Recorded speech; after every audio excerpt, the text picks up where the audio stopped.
बोलिए श्याम सुंदर श्री महारानी की जय। प्रथम पदનું આપણે પ્રારંભ કર્યું. શ્રી હરિરાયજીનું આ પદ છે. કોઈએ શ્રી હરિરાયજીને પૂછ્યું હશે, અત્યારે શ્રી યમુના મહારાણીજી કેમ બિરાજતા હશે, શું કરી રહ્યા હશે, કોની સાથે બિરાજતા હશે? ત્યારે શ્રી હરિરાયજી આજ્ઞા કરી, પિય સંગ. શ્રી યમુનાજી ક્યાં છે? પોતાના પ્રિય શ્યામ સુંદરની સાથે વિરાજે છે. કેવા લાગી રહ્યા છે? રંગ ભરી. શું કરી રહ્યા છે? કરી કલોલે. પિય સંગ. શ્રી યમુનાજીના પિય કોણ છે?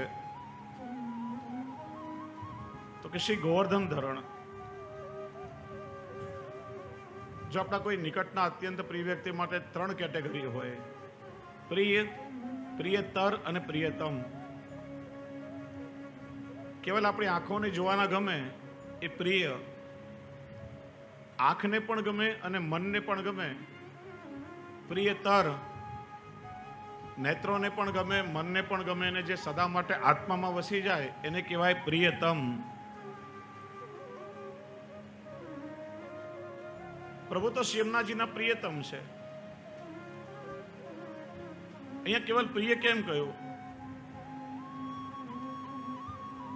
ગોપીઓ કહે છે કે પોતાના જે પ્રિયતમ હોય એને પોતાની સખી પાસે એના વખાણ કરવાનું મન કોને ન થાય?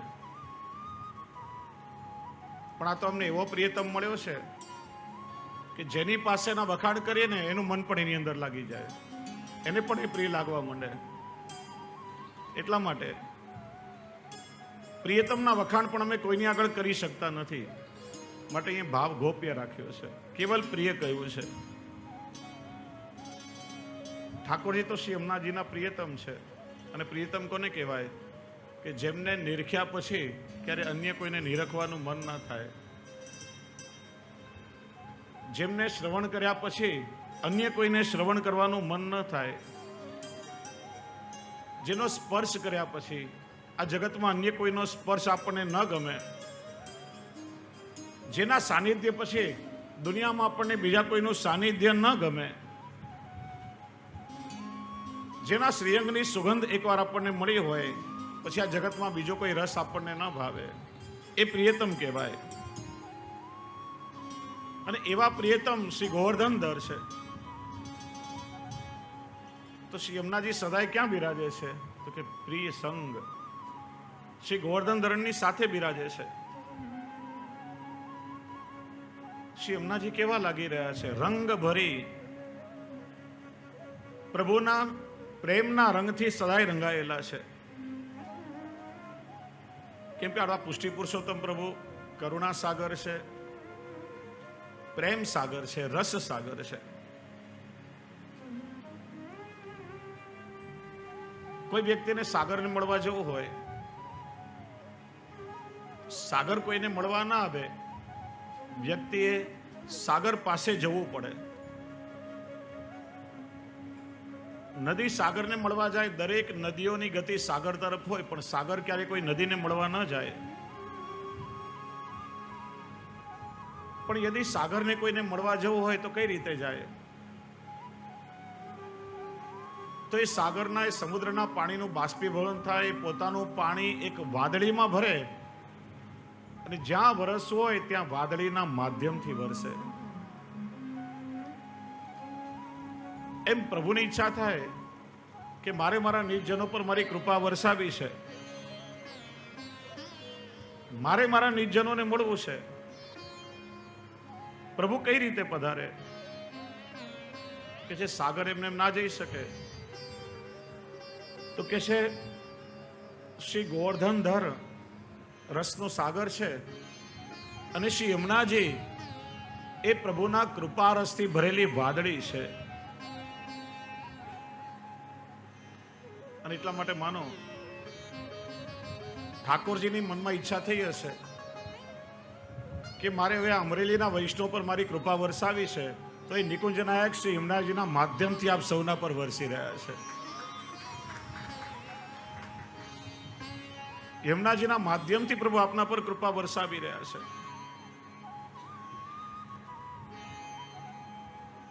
યમુનાજીની કૃપામાં આપણને ભીંજવી રહી છે.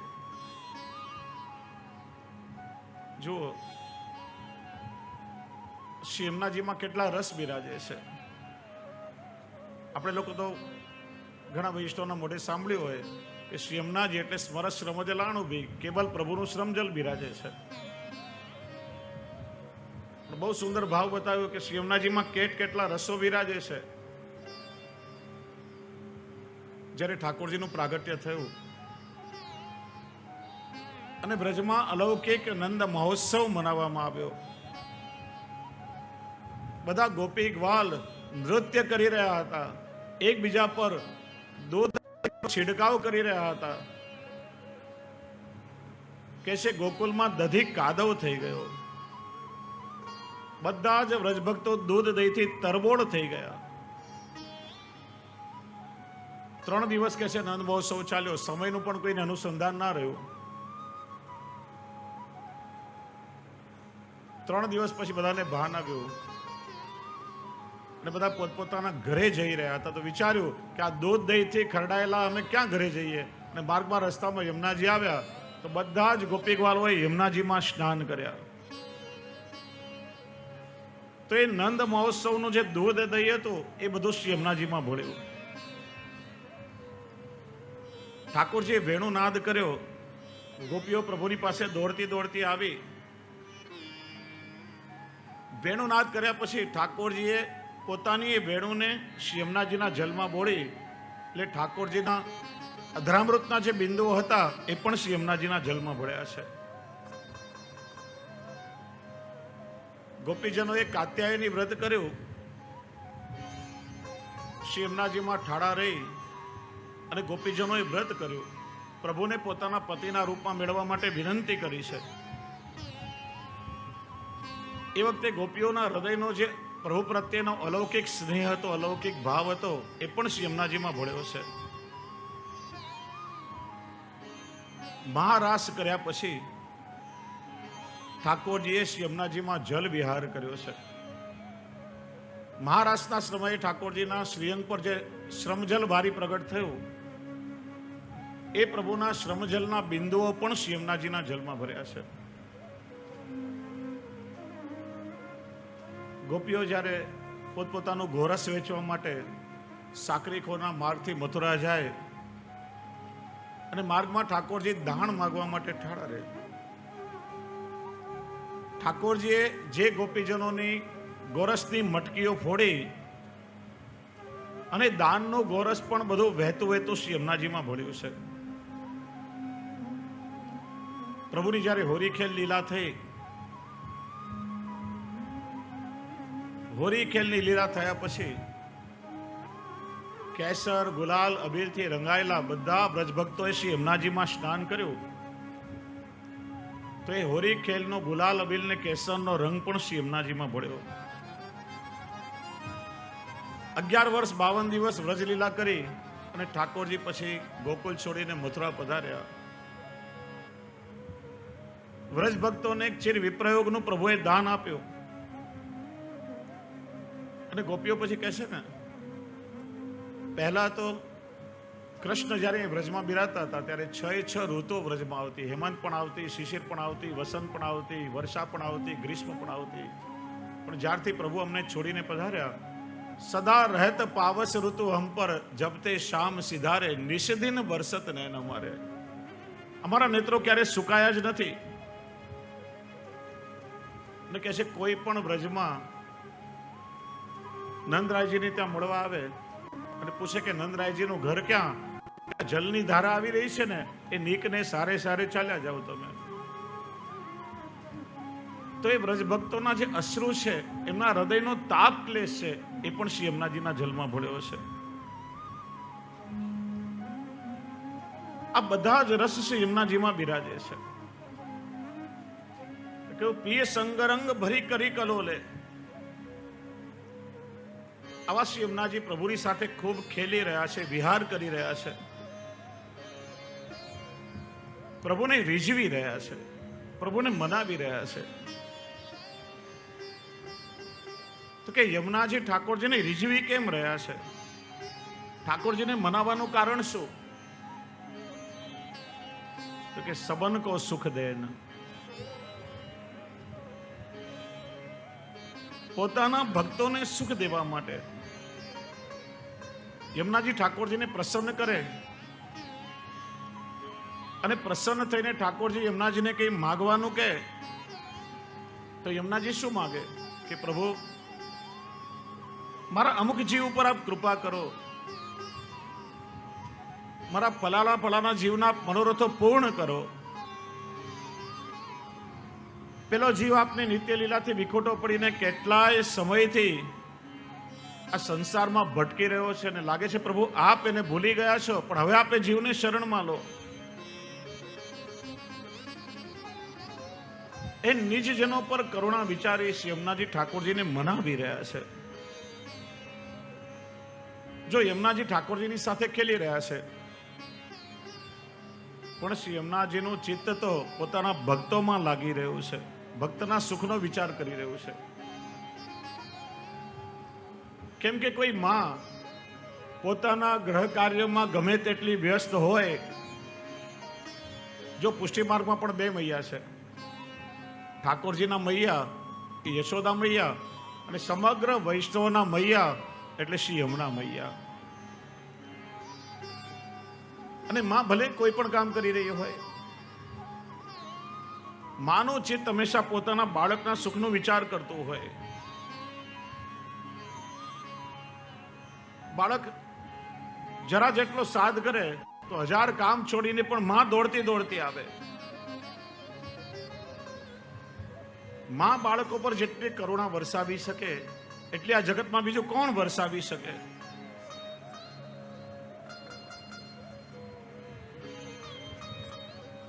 અને યમુનાજી તો સબન કો સુખ દેન, બધા જ ભક્તોના સુખનો વિચાર કરે છે. ભક્ત કંઈક અલૌકિક મનોરથો મનમાં કરે અને શ્રી યમુનાજી તરત જ એને પૂરા કરી આપે. પણ જો હું તો હંમેશા કહું છું, વૈષ્ણવ થોડા આ બાજુથી બેસી જાઓ બધા, કારણ કે આગળ પછી રસ્તો નથી, એટલે આ બાજુ જગ્યા છોડવાની જરૂર નથી, બધા જ અંદરથી બેસી જાઓ, બીજી બાજુથી લોકો બેસી શકે. વૈષ્ણવ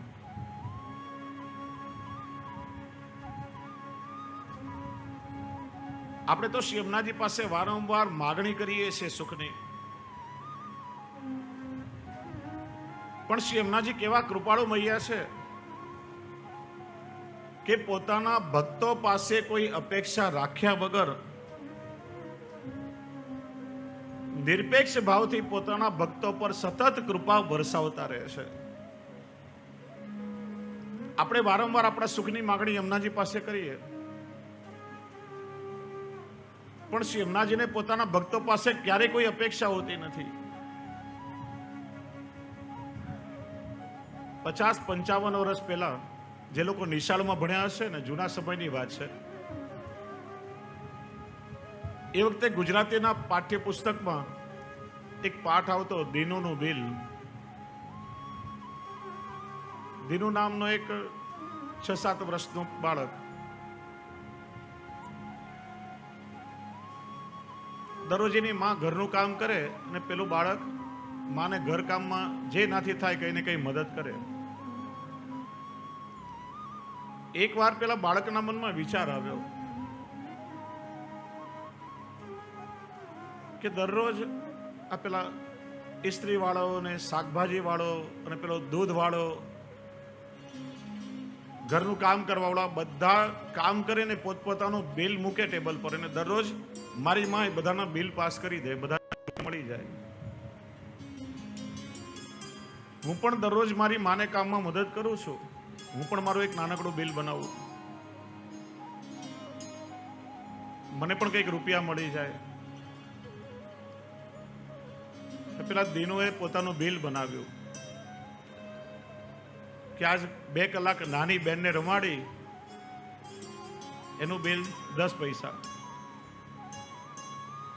માએ મને બજારમાં જે કોથમીર મરચા લેવા માટે મોકલાવ્યો એનું બિલ 25 પૈસા. ઇસ્ત્રીવાળાને ત્યાં કપડાં લેવા માટે ગયો એનું બિલ 25 પૈસા. એમ કરી અને ₹1 જેટલું પોતાનું બિલ બનાવ્યું ને ટેબલ પર મૂક્યું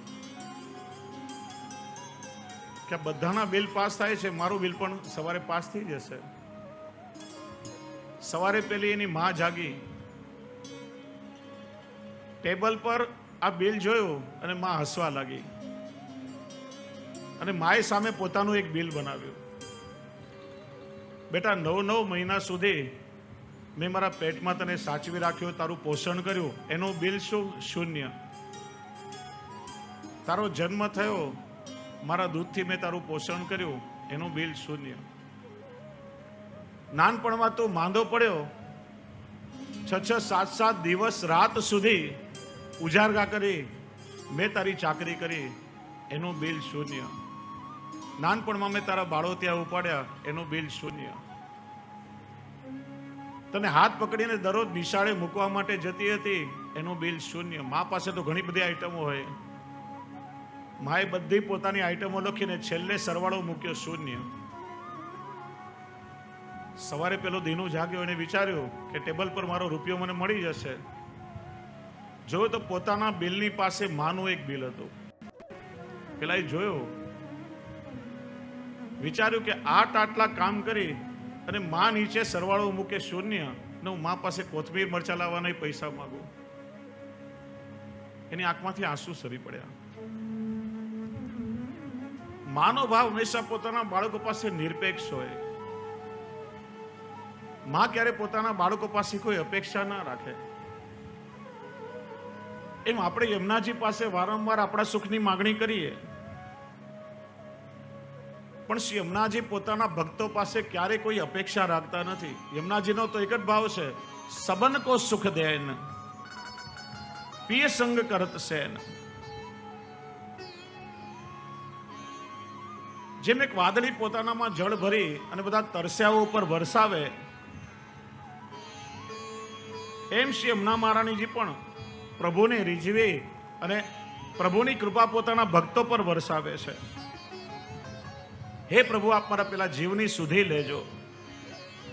હે કૃપાનાથ, પેલો મારો જીવ આપનાથી ભટકી ગયો છે.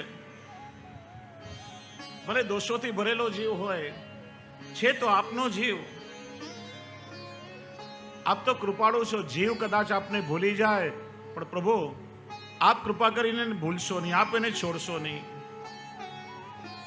એમ વારંવાર શ્રી યમુનાજી ઠાકોરજીને વિનવે છે. સબન કો સુખ દેન પિય સંગ કરશે. ભક્તોના સુખ માટે વારંવાર શ્રી યમુનાજી ઠાકોરજીને મનાવે, રીઝવે, ઠાકોરજી માની જાય. આપની જેવી ઈચ્છા યમુનાજી, ચોક્કસ એ જીવ પર હું કૃપા કરીશ, એ જીવને હું મારી લીલાનું સુખ આપીશ. એમ ઠાકોરજી માની જાય. ચિત્ત મેં તબ પરત ચેન જભી બોલે. પ્રભુ આજ્ઞા કરે કે હે શ્રી યમુનાજી, આપે જે જીવ મને સંકેતથી બતાવ્યો છે, એ જીવ પર હું ચોક્કસ કૃપા કરીશ. ત્યારે શ્રી યમુનાજીને ચેન પડે છે. ચિત્ત મેં તબ પરત છે તભી બોલે. એવા શ્રી યમુના મહારાણી છે. બીજી પંક્તિનું આપણે ગાન કરીએ. અતિ વિખ્યાત સબ બાત ઇનકે હાથ, નામ લેત કૃપા કરીએ તો લે.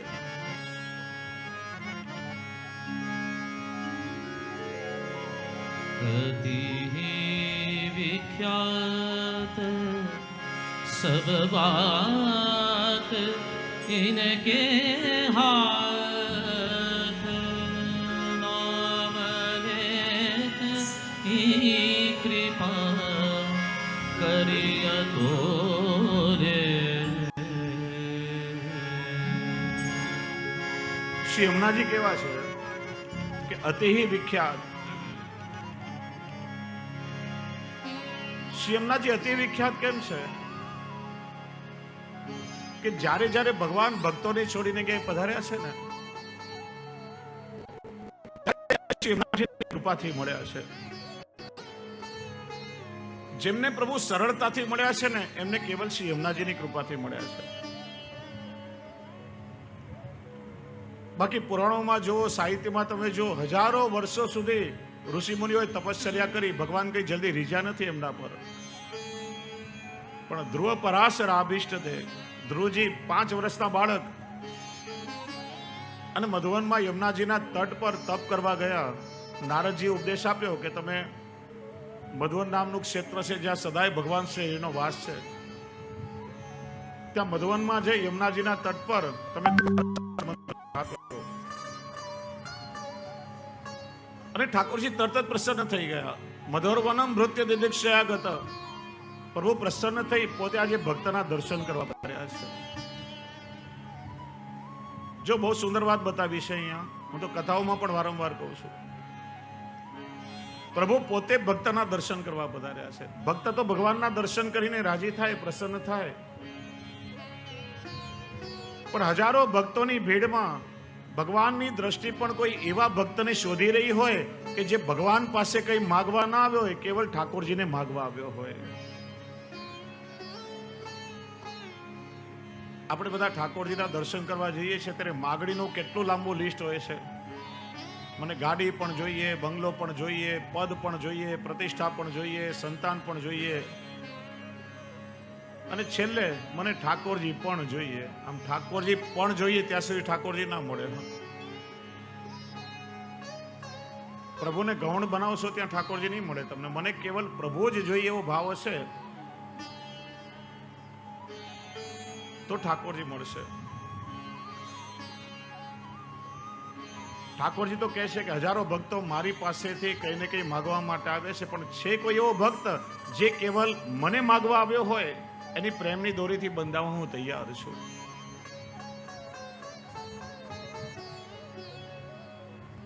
અને એટલા માટે ભગવાન પોતે આજે ભક્તના દર્શન કરવા પધાર્યા છે. ભક્ત જેમ ભગવાનના દર્શન કરીને રાજી થાય એમ ભગવાન પણ ભક્તના દર્શન કરીને પ્રસન્ન થાય. એટલા માટે વિવેક છે કે આપણે જ્યારે ઠાકોરજીની સેવામાં હાથ પવિત્ર કરવા જઈએ ને ત્યારે સ્વચ્છ થઈ, સુઘડ થઈ, સુંદર વસ્ત્રો પરિધાન કરી, અત્તર લગાવી,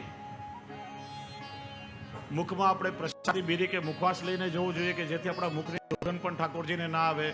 પ્રસન્ન ચિત્તથી હસતા મુખે ઠાકોરજીની સેવામાં જવું જોઈએ, જેથી ઠાકોરજી પણ પોતાના ભક્તના દર્શન કરીને પ્રસન્ન થાય. પણ આપણે કરીએ છીએ ઉલટું. ઠાકોરજીની સેવામાં હાથ પવિત્ર કરવા જઈએ, લગર વગર કપડાં પહેર્યા હોય, માથાના વાળના ઠેકાણા ના હોય, શરીરમાં પરસેવાની દુર્ગંધ મારતી હોય, કોણ અહીં આપણને જોવાનું છે? અને કોઈ પાર્ટીમાં કે રિસેપ્શનમાં કે ફરવા કે જઈએ તો આમ કહેવાની જરૂર છે ખરા?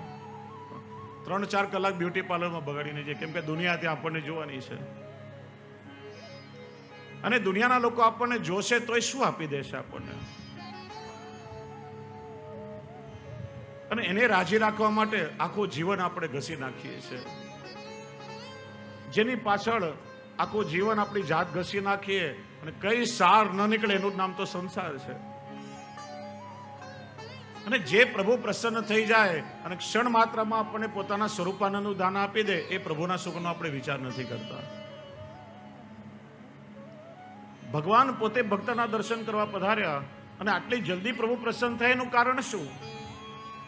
શ્રી મહાપ્રભુજીનું કારણ બતાવે છે કે ધ્રુવજી યમુનાજીના તટ પર તપ કરી રહ્યા છે, નિત્ય યમુનાજીનું સેવન કરતા, યમુનાજીનું પાન કરતા. અને યમુનાજીની કૃપા થઈ અને યમુનાજીની કૃપાથી ઠાકોરજી જલ્દી ધ્રુવજી પર પ્રસન્ન થઈ ગયા છે. સાધના તો ઘણા બધા કરતા હોય, કેવલ ધ્રુવજીની સાધનાથી પ્રભુ પ્રસન્ન નથી થયા.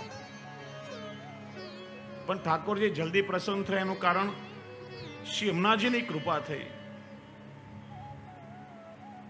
લઘુરાસ પછી જ્યારે ગોપીજનોને સૌભાગ્ય મદ આવ્યો ને ઠાકોરજી અંતર્ધાન થયા, પ્રભુ બધું સહન કરે પણ ભક્તનો મદ ક્યારે સહન ના કરે.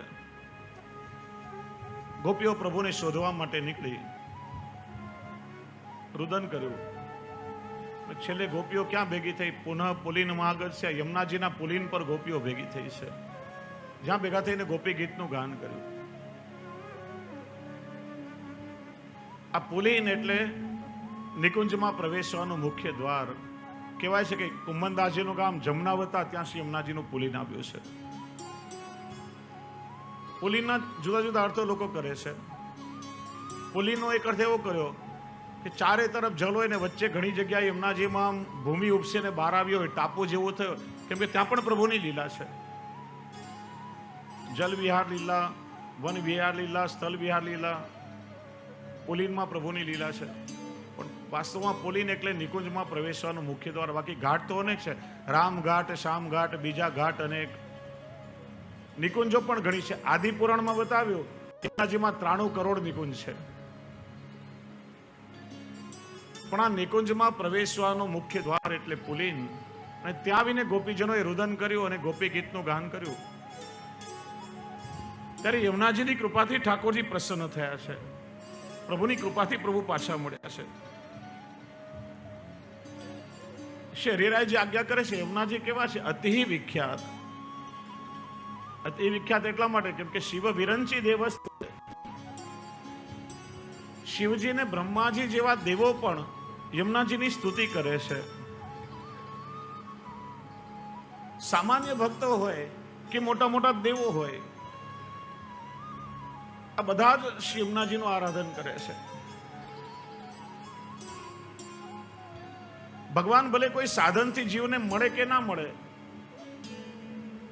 પણ યમુનાજીની કૃપા થાય તો ઠાકોરજી ચોક્કસ મળશે જ, કેમ કે પ્રભુ શ્રી યમુનાજીના વશમાં છે.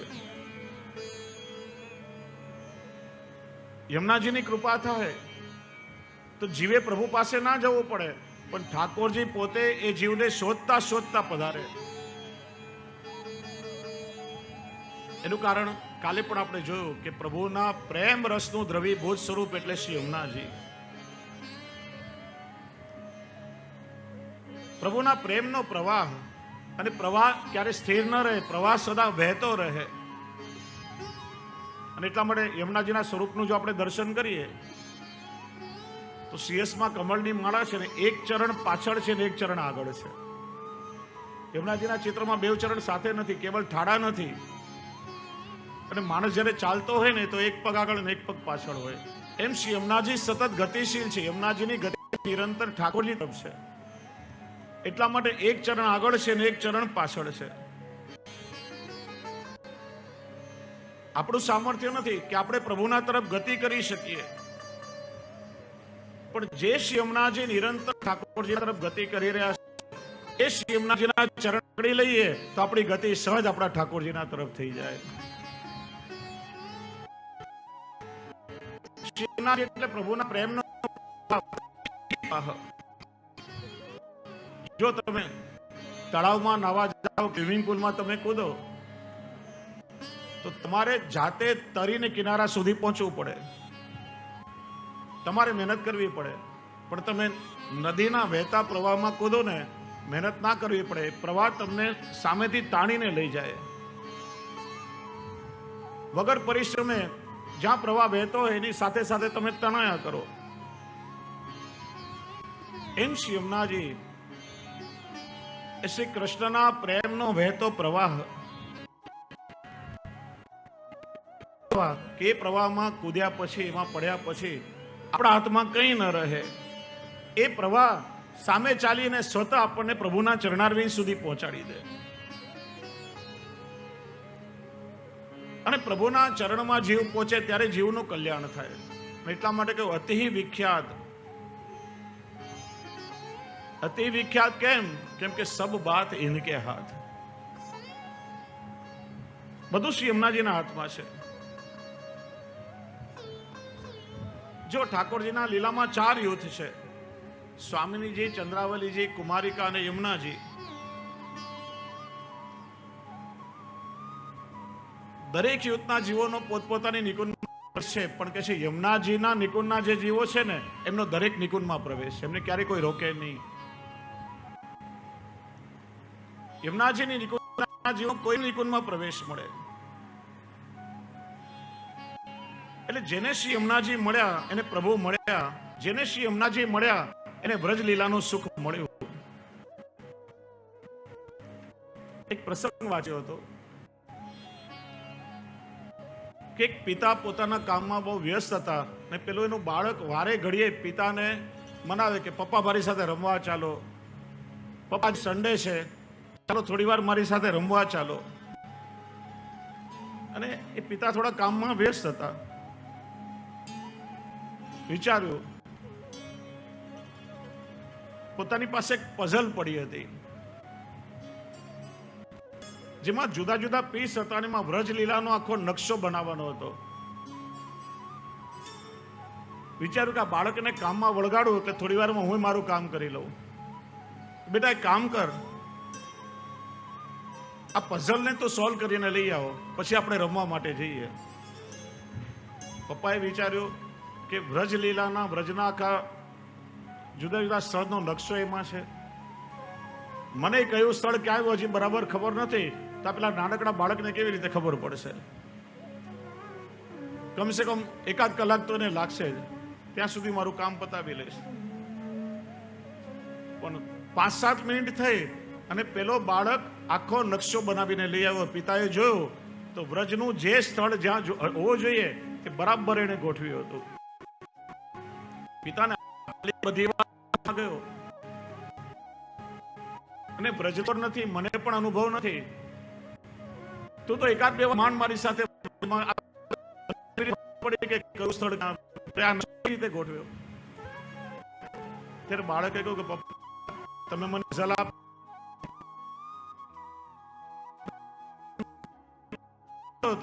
ત્યાં પેલું પઝલ નું એક પીસ ઊંધું પડ્યું, એમાં એક કમળનું જ હતું. પછી બધા પીસ મેં કર્યા તો કોઈમાં નેત્ર હતા, કોઈમાં હસ્ત હતું, કોઈમાં મુકુટ હતો, કોઈમાં તિલક હતું, કોઈમાં ચરણ હતા. અને એક એક પીસ હું જોડતો ગયો તો આખું શ્રી યમુનાજીનું ચિત્ર બની ગયું અને યમુનાજીના ચિત્રને ઉલટો કર્યો તો આખો વ્રજનો નકશો બની ગયો. એટલે જેને યમુનાજી મળ્યા સમગ્ર વ્રજલીલાનું સુખ માનું મળી ગયું. બીજે ક્યાંય જવું ના પડે. યમુનાજીની કૃપા થઈ, એને આખી વ્રજલીલા સમજાઈ ગઈ. એના હૃદયમાં ભગવત કૃપાથી આખી વ્રજલીલા પ્રગટ થઈ જાય.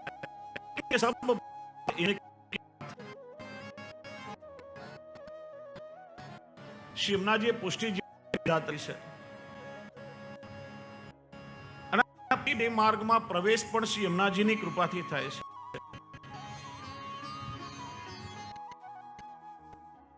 જીવને યમુનાજી સુધી લે. જો આગળ પણ આપણે જોયું કે આપણા પ્રભુ પુષ્ટિ મથુરામાં પ્રગટ થયા. ગોકુલ વાસ્તવ તો શ્રી મહાપ્રભુજી બહુ વિલક્ષણ અર્થ કરે છે કે ઠાકોરજીનું પ્રાગટ્ય મથુરામાં પણ થયું છે અને ગોકુલમાં પણ થયું છે. સાથે ઠાકોરજી પ્રગટ થયા વાસુદેવ અને અનિરુદ્ધ. એમાં વાસુદેવ વ્યૂહનું પ્રાગટ્ય ગોકુલમાં છે અને બાકીના 3 વ્યૂહનું પ્રાગટ્ય મથુરામાં મનાયેલું છે. મથુરામાં પ્રગટ થયા તે ધર્મ વિશિષ્ટ સ્વરૂપે અને ગોકુલમાં પ્રગટ થયા એ ધર્મી રસો વૈસા સ્વરૂપે. ધર્મ એટલે પાત્ર. અને મથુરામાં જે પ્રભુ પ્રગટ થયા એમને વસુદેવજી સુપડામાં પધરાવીને લાવી રહ્યા હતા. માર્ગમાં યમુનાજીનું જળ વધવા લાગ્યું. યમુનાજીની નિકુંજમાં બિરાજતું એ રસાત્મક સ્વરૂપ પુષ્ટિ પુરુષોત્તમનું એ જ યમુનાજીમાં પધરાવી દીધું. એટલે પાત્રની અંદર રસ આવી ગયો અને ત્યારે પ્રભુ પુષ્ટિ પુરુષોત્તમ થયા અને વ્રજમાં પુષ્ટિ લીલા કરી. 11 વર્ષ 52 દિવસ વ્રજમાં લીલા કરી અને પછી અક્રૂરજીની સાથે પધાર્યા ને એ કેવલ ધર્મ સ્વરૂપ પધાર્યા છે. ધર્મી સ્વરૂપ તો ક્યારે વ્રજ છોડીને બહાર પધાર્યા જ નથી. ભગવાનની પ્રતિજ્ઞા છે વ્રજ વૃંદાવનમ ત્યક્ત્વા પાદમેકમ ન ગચ્છતિ. હું મારું વ્રજ છોડી એક ડગલું ક્યારે વ્રજની બહાર નથી જતો. કેમ કે વ્રજ તો મારું નિત્ય લીલા ધામ છે. જો 3 વસ્તુ સમજો ધ્યાનથી. તીર્થ ક્ષેત્ર અને ધામ. તીર્થ કોને કહેવાય? કે જ્યાંનું જલ પવિત્ર હોય, પવિત્ર નદી હોય, પવિત્ર કુંડ હોય, જ્યાં જલ પવિત્ર જ્યાંની ભૂમિ પવિત્ર હોય ક્ષેત્ર કહેવાય. નૈમિષારણ્ય ક્ષેત્ર, કુરુક્ષેત્ર.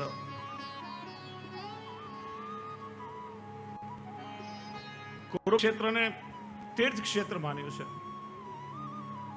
પ્રશ્ન થાય, જ્યાં ભાઈ ભાઈના લોહીના તરસ્યા થયા, એ ભૂમિને આટલી પવિત્ર કેમ માની? એનું કારણ બતાવ્યું કે કુરુક્ષેત્રની જે ભૂમિ છે એ કૌરવોના વડવા મહારાજ કુરુની પોતાની પૈતૃક સંપત્તિમાં મળેલા ખેતરો હતા. અને મહારાજ કુરુનો એવો નિયમ કે હું ભલે રાજા થયો પણ પ્રજા પાસેથી કરના રૂપમાં જે સંપત્તિ મને મળી છે એનો ઉપયોગ કેવલ પ્રજાના કલ્યાણમાં થવો જોઈએ, મારા પોતાના સ્વાર્થ માટે ન વપરાય. અને પોતાની પૈતૃક સંપત્તિમાં મળેલા ખેતરો પોતે જાતે ખેડી અને પોતાનો સંસાર મહારાજ કુરુ ચલાવતા. એટલા માટે એ કુરુક્ષેત્રની ભૂમિને પવિત્ર ભૂમિ માનવામાં આવી છે.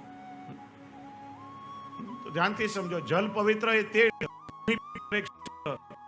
જલ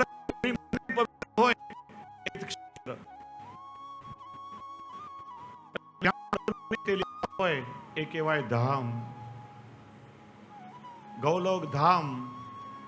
અને એ જ ગૌલોક ધામ સારસ્વત કલ્પમાં ભૂતલ પર પોતાની લીલા પ્રગટ કરવા ઠાકોરજીએ વ્રજ સ્વરૂપે ભૂતલ પર પધરાવ્યું. એટલે વ્રજ પણ પ્રભુનું નિત્ય લીલા ધામ છે.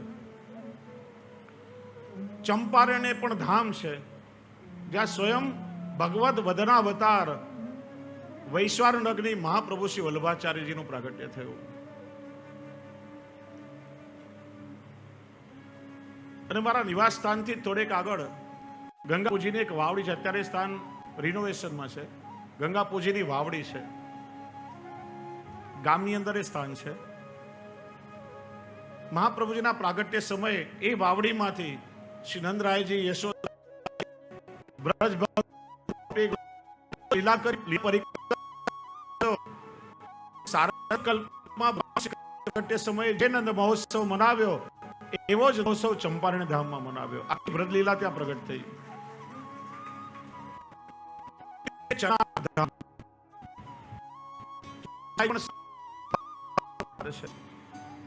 ચરણાટ ધામ માનવામાં આવ્યું છે, જ્યાં પ્રભુની નિત્ય લીલા છે. એટલા માટે શ્રી યમુનાજી બ્રજમાં બિરાજે છે. સબ બાત ઇનકે હાથ.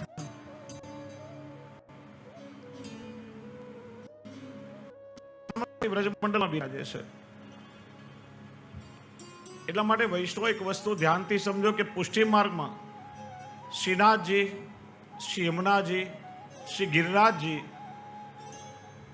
શ્રી મહાપ્રભુજી અને શ્રી ગુસાઈજી, આ સ્વરૂપોમાં ક્યારે પણ ભેદ ના માનવો, એમાં ક્યારે પણ ભેદ બુદ્ધિ ન રાખવી.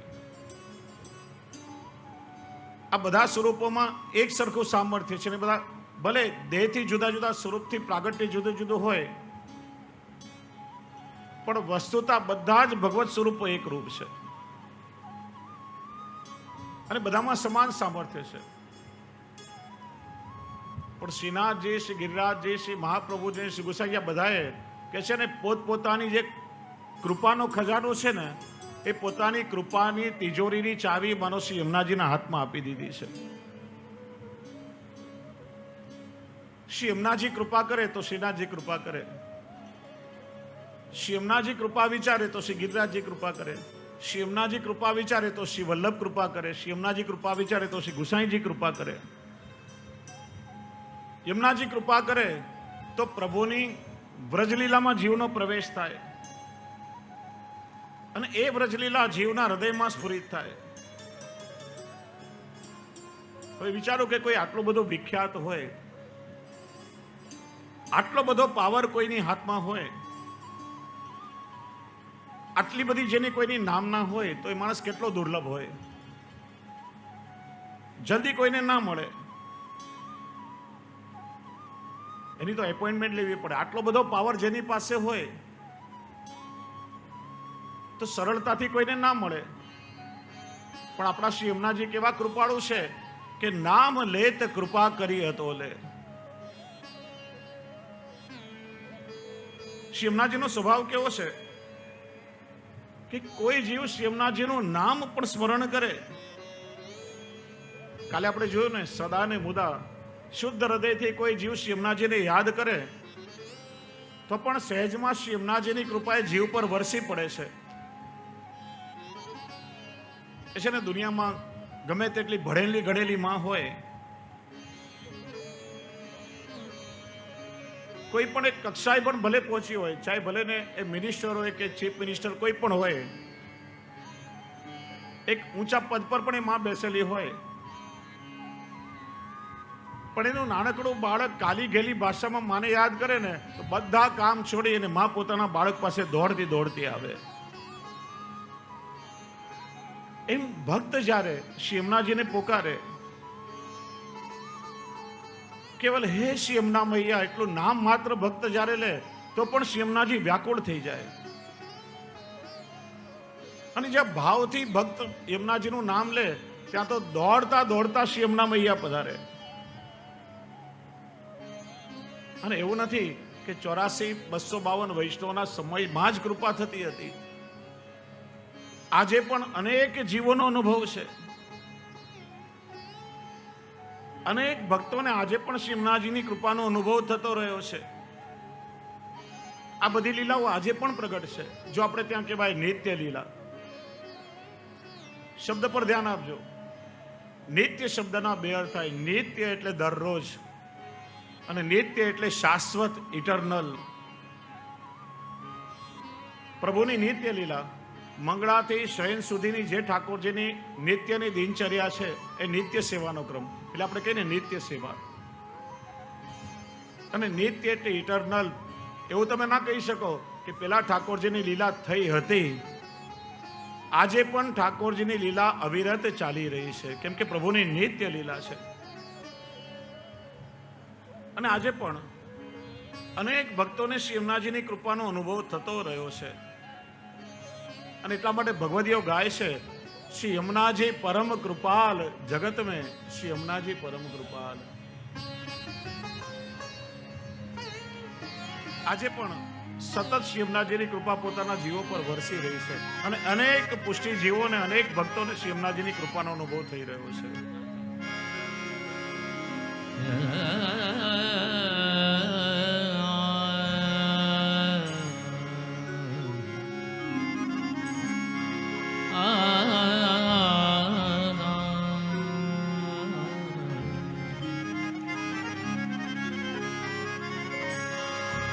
श्री यमुनाजी परम कृपाल, जगत में श्री यमुनाजी परम कृपाल. यमुनाजी परम कृपाल, जगत में यमुनाजी परम कृपाल.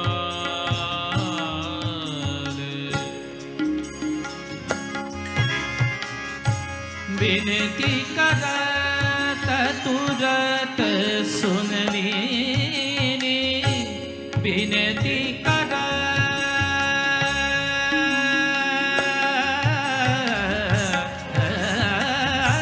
विनती करत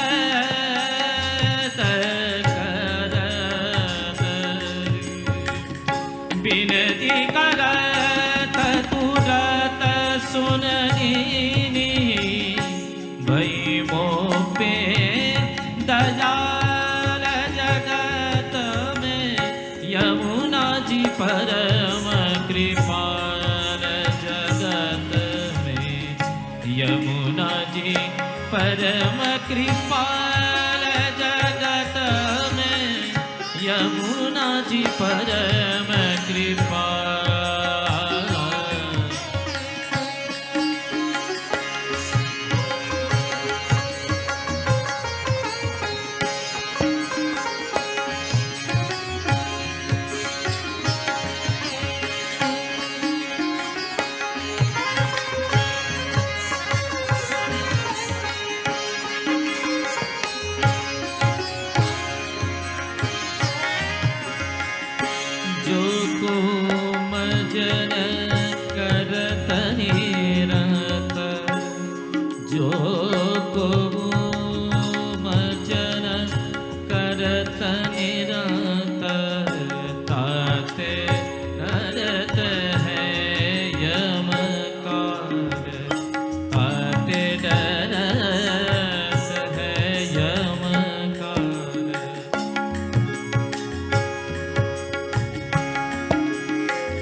की अति प्यारी कालिंदी, ब्रजपति की अति प्यारी, छतां सुमरित होत निहाल। जीव स्मरण मात्र करे ने मानो ए जीव निहाल थई जाए, केम के श्री यमुनाजी परम कृपाल। जो गो भजन करत निरंतर, काते डरत यमकार। ब्रजपति को अति प्यारी कालिंदी, ब्रजपति की अति प्यारी कालिंदी, सुमिरत होत निहाल। जगत में श्री यमुना जी परम कृपाल, श्री यमुना जी परम कृपाल। जगत में यमुना जी परम, यमुना जी परम, यमुना जी परम कृपाल।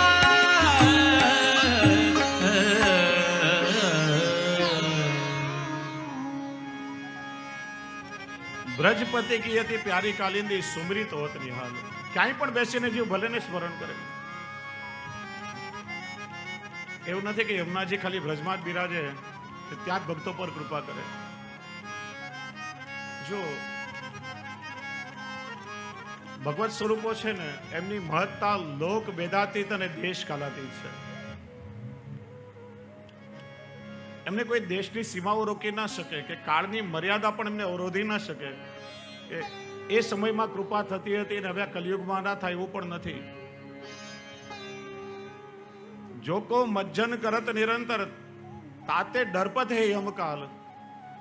કાલ પણ એનાથી ભયભીત થઈ જાય। એટલે અત્યારે પણ કૃપા થઈ રહી છે, ચાહે ભલે ને જીવ વ્રજમાં જાય, અમરેલીમાં બેઠો હોય, મુંબઈમાં હોય, અમેરિકામાં હોય કે યુકેમાં હોય। લંડનથી એક બેનનો વારંવાર મને ફોન આવે કે મારા પર શ્રી યમુનાજીની બહુ કૃપા છે। યમુનાજીનો અનુભવ અહીંયા યુકેમાં પણ મને વારંવાર થઈ રહ્યો છે। પ્રસન્નતા થાય કે યમુનાજી કેટલા કૃપાળુ છે। દુનિયાના કોઈ પણ ખૂણામાં જીવ ભલે ને હોય, પણ ભક્ત શુદ્ધ હૃદયથી પોતાની મૈયાને પોકારે અને શ્રી યમુનાજી કૃપા કર્યા વગર ના રહે, એમનો સ્વભાવ એવો છે। જેમ ભાગવતજીના મહાત્મ્યમાં ભગવાનનો સ્વભાવ બતાવ્યો। પ્રથમ મંગલાચરણમાં ભગવાનનું સ્વરૂપ કેવું? સચ્ચિદાનંદ રૂપાય, કરે છે શું? વિશ્વોત્પત્યાદિ હેતવે। અને એનો સ્વભાવ કેવો? તાપત્રય વિનાશાય। ગમે તેવો અધમ અધમ જીવ એમના શરણમાં આવે ત્યારે એના પાપ, તાપ અને સંતાપને ઠાકોરજી હરી લે। એટલા માટે તો એનું નામ શ્રી હરિ છે। ને સ્વભાવ એને કહેવાય કે જે મૂળમાં રહેલો હોય એ બદલી ના શકાય। એમ શ્રી યમુનાજીનો સ્વભાવ જ એવો છે કે જરા જેટલું જીવ શ્રી યમુનાજીનું સ્મરણ કરે અને શ્રી યમુનાજી માનો પોતાની કૃપા એના પર વરસાવી દે। કોઈ વૈષ્ણવના મોઢે સાંભળેલો એમનો આ પ્રસંગ છે અને બહુ અદ્ભુત પ્રસંગ છે કે મુંબઈનો એક વૈષ્ણવ પરિવાર, નાનકડી દીકરી દરરોજ એના પપ્પા મમ્મીને યમુનાષ્ટકનો પાઠ કરાવે।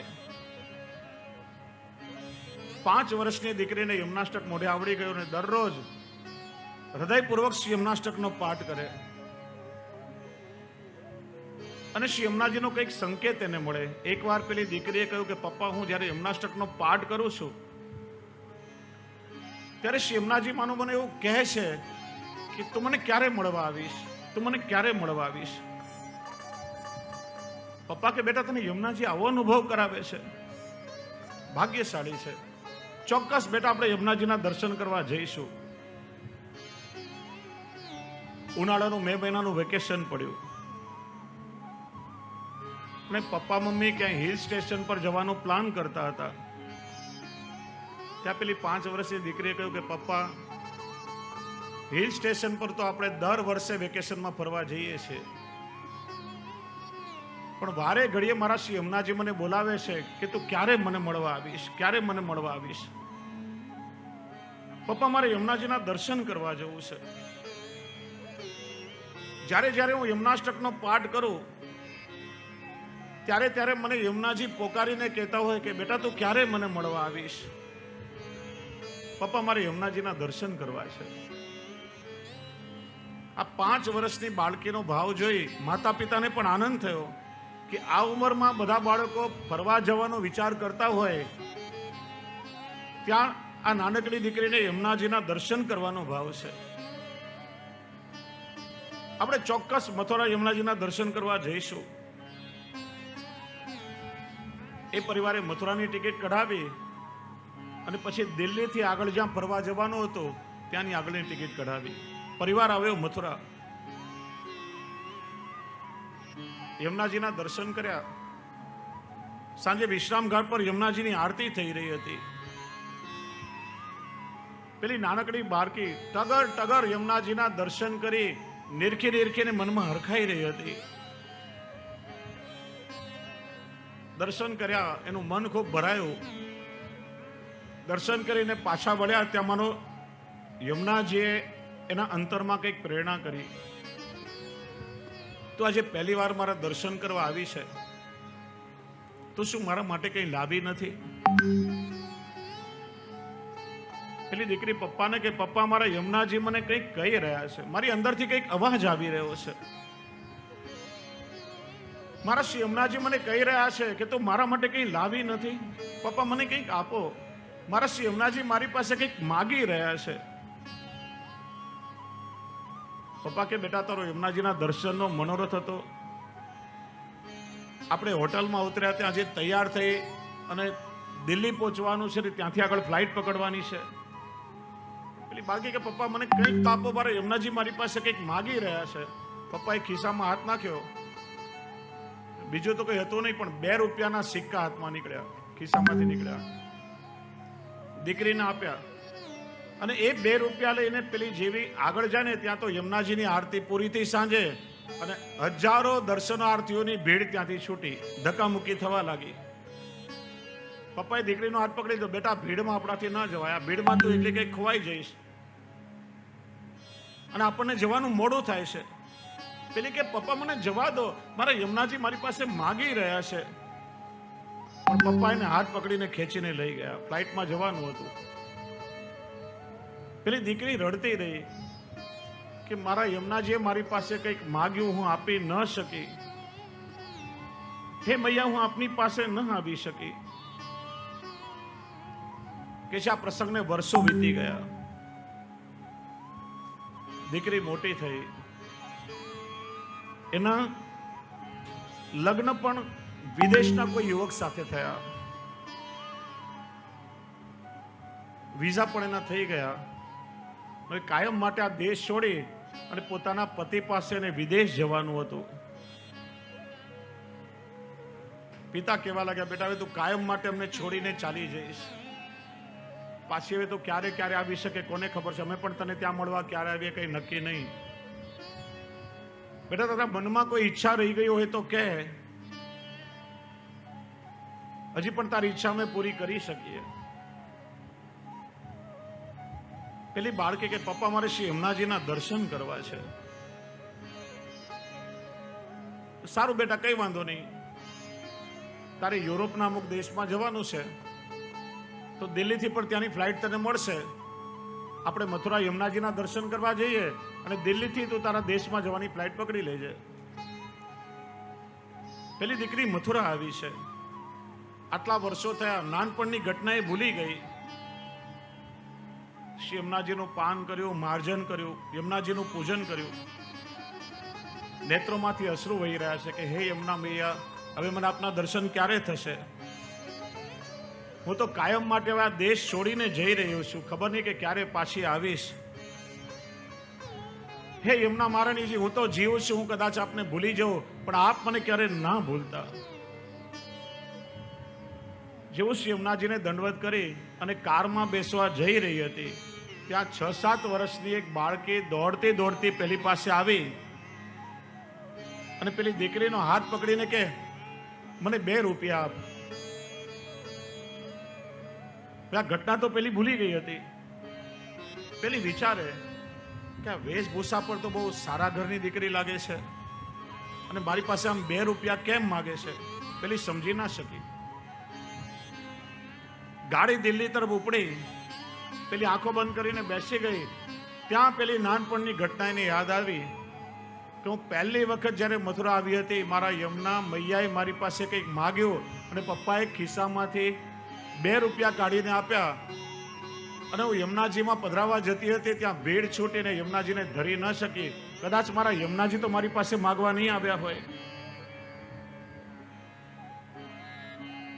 એ મારા યમુનાજી તો નહીં હોય. જો યમુનાજી કેટલા કૃપાળુ છે.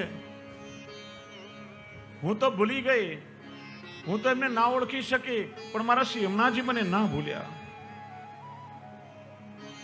મારો મનોરથ અધૂરો રહી ગયો. અને વચ્ચે પેલી દીકરીએ પપ્પાને કહ્યું, પપ્પા, નાનપણમાં યમુનાજીને 2 રૂપિયા ધરવાનું રહી ગયું હતું, ગાડી પાછી વાળો. પપ્પા કે બેટા હવે ગાડી ના વળાય, તારો પ્લેનનો સમય થઈ ગયો છે, દિલ્હી પહોંચવાનું છે, તું તારી ફ્લાઇટ ચૂકી જઈશ. પેલી વિનવતી રહી, પણ ગાડી તો આગળ વધી. તારે બેટા ઘણું દૂર જવાનું છે, યાત્રા બહુ લાંબી છે. આ ઘટના એના હૃદયને હલાવી નાખ્યું. પેલી ના ખાય ના પીએ. હે શ્રી યમુનાજી, મારો મનોરથ ક્યારે પૂરો થશે? હવે હું આપની સન્મુખ ક્યારે થઈશ? પેલી ફ્લાઇટમાં બેઠી, શ્રી યમુનાજીનું ચિત્ર હૃદય સાથે લગાડી આખી ફ્લાઇટમાં રડતી રહી, તાપ કરતી રહી કે હે યમુનાજી, આ જીવ કેવો છે, હું આપને ઓળખી ના શકી. જ્યાં પેલા યુરોપના દેશમાં એને જવાનું હતું, એ દેશમાં એની ફ્લાઇટ લેન્ડ થઈ. એવું બરફનું તોફાન આવ્યું કે જેનો પતિ એને એરપોર્ટ લેવાનો હતો, લેવા ન આવી શક્યો. પેલી પોતાનો સામાન લઈ એરપોર્ટની બહાર ઊભી રહીને પ્રતીક્ષા કરવા લાગી. નથી મારી પાસે મોબાઈલ ફોન, નથી આ દેશની કોઈ કરન્સી, કોઈ રૂપિયા મારી પાસે નથી, આ દેશમાં મારું કોઈ ઓળખીતું.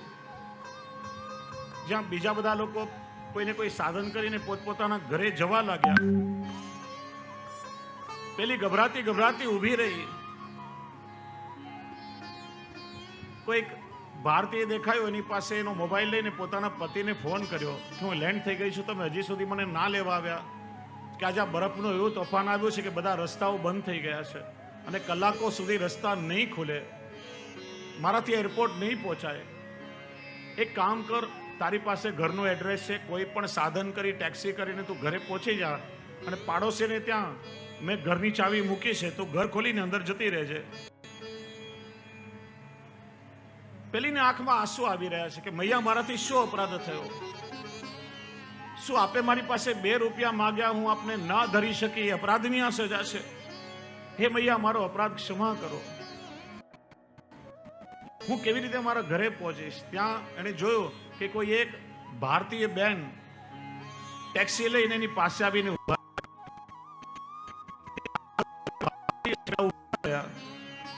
પૂછ્યું, શું તમે કે હું ભારતીય છું, મારા પતિ મને લેવા આવવાના હતા, નથી આવી શક્યા, શું તમે મને મારા ઘર સુધી પહોંચાડશો? પેલા બેન કે બેસી જા તું ગાડીમાં, હું તને તારા ઘરે પહોંચાડી દઈશ. મારી પાસે તમને આપવાના રૂપિયા પણ નથી, આ દેશની કરન્સી મારી પાસે નથી. પેલા બેન કે ચિંતા નહીં કર, આપણે બંને એક દેશના જ છીએ અને આપણે એકબીજાને કામમાં ના લાગીએ તો કેમ ચાલે? બેટા તું ચિંતા ના કર. ગાડી આગળ વધી રહી છે. વિચાર્યું કે જો તો ખરા આ દેશમાં અજાણ્યાને મદદ કરવાવાળો મને કોણ મળી ગયું? મારી પાસે ને આપવાના રૂપિયા પણ નથી. ઘર પાસે ગાડી આવીને ઊભી રહી. ત્યારે પેલી દીકરીએ, જે પેલી ભારતીય મહિલા ટેક્સી લઈને આવી હતી, એને કહ્યું કે બેન, તમે બહુ મહેરબાની કરી કે મને મારા ઘર સુધી પહોંચાડી. મારી પાસે આ દેશની કરન્સી નથી, મારી પાસે થોડા ભારતીય રૂપિયા છે. એમ કરી પોતાના પાકીટમાંથી થોડા રૂપિયા લઈને હાથમાં મૂક્યા. બેન, તમને જેટલા રૂપિયા જોઈએ એટલા આમાંથી તમે લઈ લો. અને પેલા બેને ફક્ત 2 રૂપિયાના સિક્કા એમાંથી લઈ પોતાની પાસે લીધા. બહાર નીકળી, પાડોશી પાસે ઘરની ચાવી લીધી. ફરીને જોયું તો ના પેલા બેન દેખાય કે ના પેલી ગાડી દેખાય. જ્યાં દરવાજો ખોલ્યો તો સામે ભીત પર શ્રી યમુનાજીનું ચિત્ર લટકી રહ્યું હતું. અને દર્શન કરી ધ્રુસકે રડી પડી કે જો હું તો શ્રી યમુનાજી સુધી ન પહોંચી શકી, પણ મારા શ્રી યમુના મૈયા કેટલા કૃપાળુ છે એ ના ભૂલ્યા. અહીંયા પધારીને મારી પાસે યમુનાજી 2 રૂપિયા અંગીકાર કરી લીધા. આવી કૃપા શ્રી યમુનાજી વગર બીજું કોણ કરી શકે? તો આપણે તો ઘણીવાર મનોરથ કરીને ભૂલી જઈએ, પણ શ્રી યમુનાજીનો સ્વભાવ એવો છે કે ભક્તોના મનોરથને શ્રી યમુનાજી ક્યારે ભૂલતા નથી. પેલી દીકરીનો નાનપણનો મનોરથ અહીંયા પૂરો ના થયો તો યુરોપના એના દેશમાં જઈને શ્રી યમુનાજીનો મનોરથ પૂરો કર્યો છે. અતિ વિખ્યાત સબ બાંધ ઇનકે હાથ, નામ લેત કૃપા કરી અતોલે. જે જીવ માત્ર શ્રી યમુનાજીના નામનું સ્મરણ કરે એના પર શ્રી યમુનાજીની એવી કૃપા વરસી પડે. એવા પરમ કૃપાળુ શ્રી યમુનાજી છે. શ્રી યમુનાજી સિવાય આવી કૃપા કોણ કરી શકે? એટલા માટે તો શ્રી યમુનાજીને કૃપા સાગર કહેવામાં આવે છે. પ્રસંગ આવે છે ને એકવાર ઠાકોરજી બ્રજભક્તો સાથે રાસ કરી રહ્યા છે. ગોપીજનોએ વિનંતી કરી કે પ્રભુ, આ રીતે આપની સાથે રાસ કરતા અમને આનંદ નથી આવી રહ્યો. પૂછ્યું કેમ? કે આપે જે વસ્ત્ર અને આભૂષણો પહેર્યા છે, આપના વસ્ત્રો આભૂષણોમાં આપનું સકલ ઐશ્વર્ય છુપાયેલું છે, અને આ પુરુષોત્તમના વસ્ત્ર આભૂષણોમાં આપ અમારી સાથે રાસ કરો તો આપ અમને અમારા નથી લાગતા. અમારા જેવા બનીને આપ અમારી સાથે રાસ કરો. આપ બ્રહ્મ છો, અમે જીવ છીએ. અમારા જેવા બનીને આપ અમારી સાથે રાસ કરો તો અમને લાગે કે પ્રભુ આપ અમારા છો.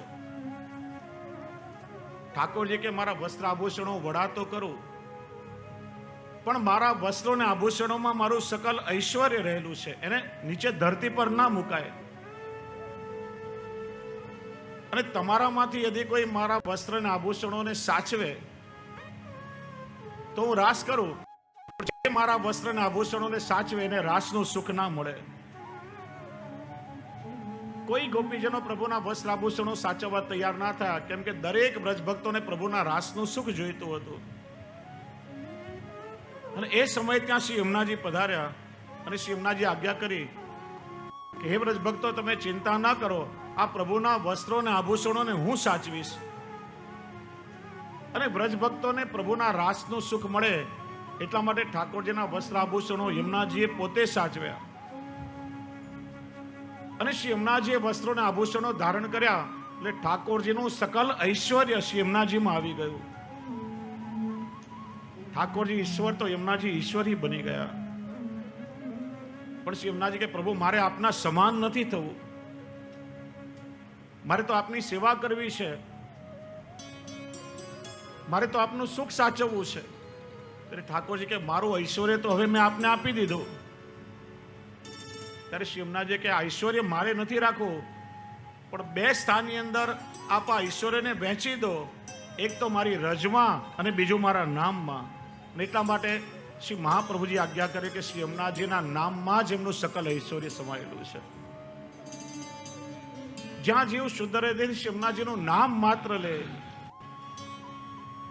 ગમે તેવો અધમ જીવ ભલે હોય, શ્રી યમુનાજીની કૃપા એ જીવ પર વરસી પડે છે. અને એટલા માટે કહ્યું, નામ લેત કૃપા કરી અતોલે. દરસ કર પરસ કર ધ્યાન હિયે મેં ધરે, સદા બ્રજનાથ ઇન સંગ ડોલે. આપણે શ્રી યમુનાજીની સન્મુખ હોઈએ, યમુનાજીના દર્શન કરતા હોઈએ, દરસ કર પરસ કર, યમુનાજીનો સ્પર્શ આપણે કરીએ, યમુનાજીનું પાન કરતા હોઈએ, કે દૂર બેસીને કहीं આપણે શ્રી યમુનાજીનું ધ્યાન કરીએ, તો પણ શ્રી યમુનાજી પોતાની કૃપાનો અનુભવ આપણને કરાવે છે. આગળ શ્રી હરિરાયચરણ આજ્ઞા કરે, સદા બ્રજનાથ ઇન સંગ ડોલે. ઠાકોરજી પોતે શ્રી યમુનાજી વગર ક્ષણ માત્ર રહી શકતા નથી. પ્રભુને ક્ષણ પણ યમુનાજી વગર ચાલતું નથી. ઠાકોરજી સતત શ્રી યમુનાજીની સાથે વિહાર કરે છે. ही सुख करन दुख सबन के हरन। अति ही सुख करन, खाली सुख करन એટલે સુખ દેવા વાળા તો ઘણા બધા હોય, પણ શ્રી યમુનાજી અતિ ही સુખ કરન છે। દાખલા તરીકે આપણા મનમાં કોઈ લૌકિક ઈચ્છા થાય અને આપણી બધી ઈચ્છાઓ કોઈ પૂરી કરી દે તો એ સુખ કરન છે, પણ શ્રી યમુનાજી માત્ર સુખ કરન નથી, અતિ ही સુખ કરન છે। જીવને ખબર નથી કે શેમાં પોતાનું હિત રહેલું છે ને પોતાનું અહિત રહેલું છે, અને ઘણીવાર જીવ માગી માગીને ભગવત સ્વરૂપો પાસે અહિત પણ માગી લેતો હોય છે। કે છે ને પેલો કુંભકર્ણ ઇન્દ્રાસન માગવા ગયો ને નિંદ્રાસન માગી આવ્યો। આપણે જે માગી રહ્યા છીએ એનાથી આપણું હિત થશે કે અહિત થશે આપણને જીવને ખબર નથી પડતી, પણ શ્રી યમુનાજી તો મૈયા છે। તમે યમુનાજી પાસે કંઈ પણ માગો, પણ જે તમારા હિતનું હશે ને એ શ્રી યમુનાજી તમને આપશે। જેનાથી તમારું અહિત થાય એવું ક્યારે પણ શ્રી યમુનાજી તમને નહીં આપે। નાનું બાળક ચપ્પુ લઈને રમવા બેઠું હોય, એને રમવામાં એ સમજે કે આ તો મારું રમકડું છે, રમવામાં મજા આવતી હોય, પણ જ્યાં માં જુએ તો જૂટવીને પેલા બાળક પાસે ચપ્પુ લઈ લે, કેમ કે ખબર છે આ ચપ્પુ જોઈને વાગશે તો એને પીડા થશે।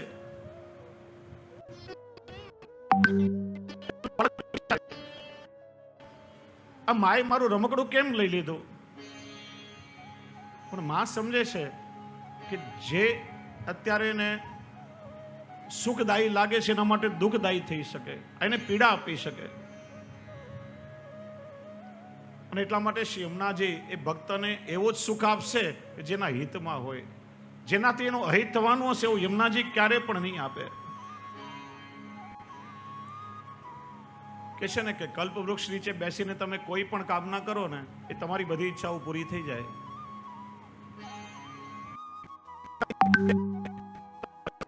લૌકિક સુખ આપે, કલ્પ વૃક્ષ તમને સ્વર્ગ સુધીનું બધું સુખ આપી શકે। એક માણસ જંગલમાં કે પ્રવાસમાં જઈ રહ્યો હતો, ગરમીના દિવસો વૈશાખ જેઠના, પરસેવે રેબઝેબ થયો, થાકી ગયો, વિચાર્યું ત્યાં બહુ સુંદર મજાનું ઘટાદાર વૃક્ષ આવ્યું કે થોડો સમય નીચે વિસામો કરો। પેલાને ખબર નહીં કે આ વૃક્ષ એક કલ્પ વૃક્ષ છે। એની છાયામાં એને વિસામો કર્યો, બહુ હતી, વિચાર્યું કે તરસથી ગળું સુકાયું છે, અત્યારે ઠંડુ શીતલ જઈ ક્યાંય મળે મને જલ તો બહુ સારું, ને ત્યાં જ ઠંડા શીતલ જળનો ગ્લાસ એની સામે હાજર થઈ ગયો। પેલો તો રાજી થયો, ઠંડુ જલ પીધું, થોડો સમય વિશ્રામ કર્યો। પેલાને કકડીને ભૂખ લાગી, કારણ કે જોરથી ભૂખ લાગી છે, અત્યારે કંઈ જમવાનું મળે તો સારું। 32 પ્રકારના વ્યંજનની થાળી એની સામે પ્રગટ થઈ ગઈ। પેલા એ ધરાઈને ભાવતું ભોજન કર્યું, રાત પડી ગઈ। પેલો મનમાં વિચારે કે આ રાત થઈ ગઈ છે, અંધારું થયું, આ ઘનઘોર જંગલ છે, ક્યાંયથી વાઘ બાઘ આવી જશે તો ત્યાં સામે વાઘ આવીને પ્રગટ થયો ને પેલાને ખાઈ ગયો। લૌકિક ઈચ્છાઓ એનાથી તમને સુખ થાય કે દુઃખ થાય ના વિચારે, જે મનમાં ઈચ્છા કરો બધી પૂરી થઈ જાય। પણ શ્રી યમુનાજી તો અતિ ही સુખ કરન છે। જો ઘણીવાર આપણે આપણા લૌકિક સુખ માટે વિનંતી કરતા હોઈએ અને આપણી લૌકિક ઈચ્છાઓ પૂરી ન થાય તો હંમેશા પોતાની જાતને બે પ્રશ્ન પૂછી લેવાના કે મારા મનને જે ગમે એ મારા માટે સારું છે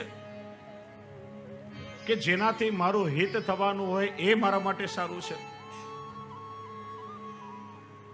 પોતાની જાતને પૂછશો તો અંદરથી તમને ઉત્તર મળશે કે તારા મનને ભલે ગમતું હોય એ તારા માટે સારું નથી, પણ જેનાથી તારું સારું થવાનું હોય ને એ વસ્તુ તારા માટે સારી છે।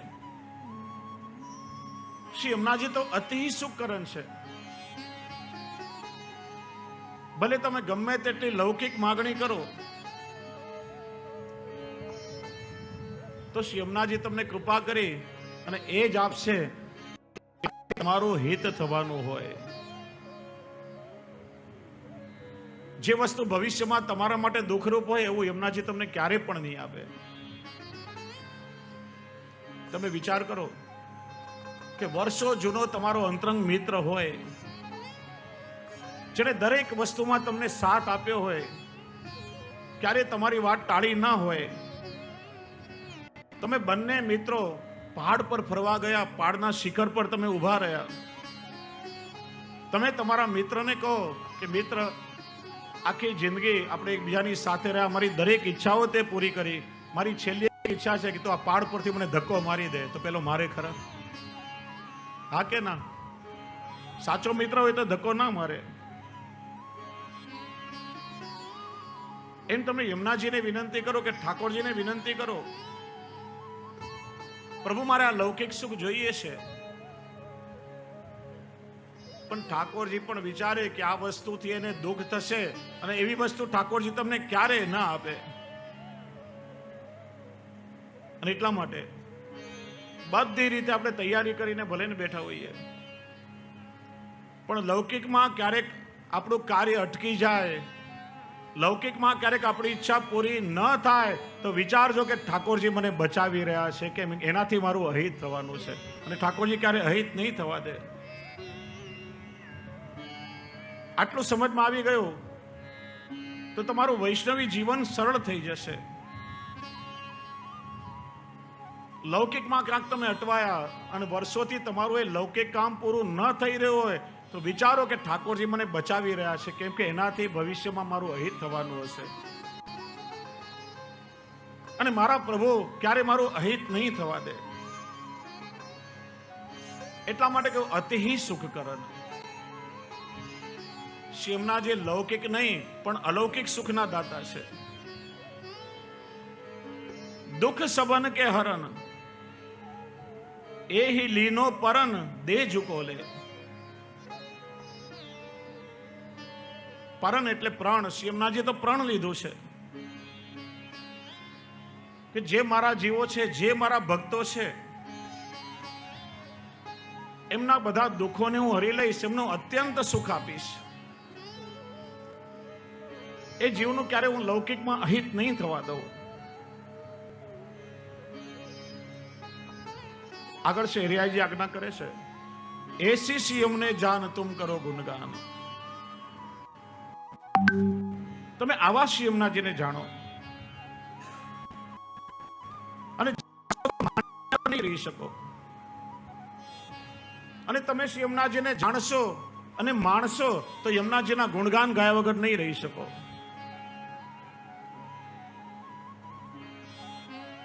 જેમ ગોપાલદાસજી 5મા આખ્યાનમાં કહે છે ને છેલ્લે, એની પેરેસી ગુસાઈજીને જાણો રે, અને જાણી અહર્નિશ ગાય વખાણો રે. પ્રભુની બધી લીલાનું વર્ણન કર્યું. એની પેરેસી ગુસાઈજીને જાણો, જાણી અહર્નિશ ગાય વખાણો. એમ આવા શ્રી યમુનાજીના સ્વરૂપને તમે જાણો, શિવનાજીના મહાત્મ્યને તમે સમજો અને જાણશો તો માણે અને ગુણગાન ગાયા વગર નહીં રહી શકો. કેમ કે રસિક પ્રીતમ પાએ ન ગમોલે. રસિક પ્રીતમ શ્રી હરિરાયજીની છાપ છે. શ્રી હરિરાયજી આજ્ઞા કરે છે કે આવું અમૂલ્ય રત્ન આપણને મળ્યું છે, અને એનો આશ્રય છોડીને લૌકિકમાં અન્યત્ર આપણે ભટકીએ, અન્યાશ્રય કરીએ, તો આપણા જેવો દુર્ભાગી બીજો કોણ કહી શકાય.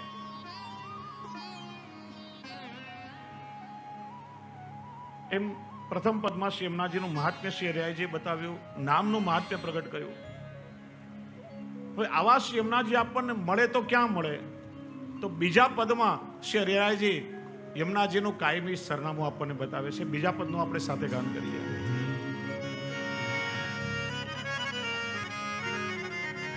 શ્યામ સુખ ધામ જહાં નામ,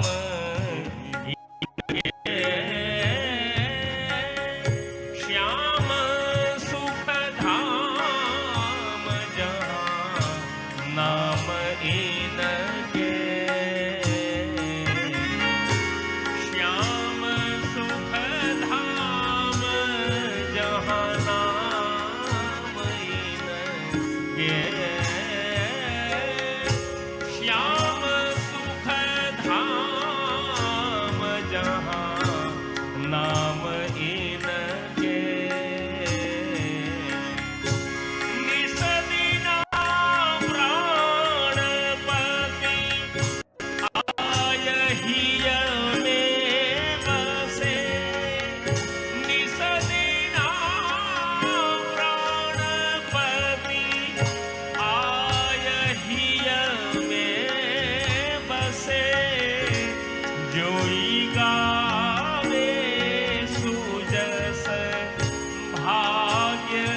इनके श्याम सुख धाम जहाँ नाम इनके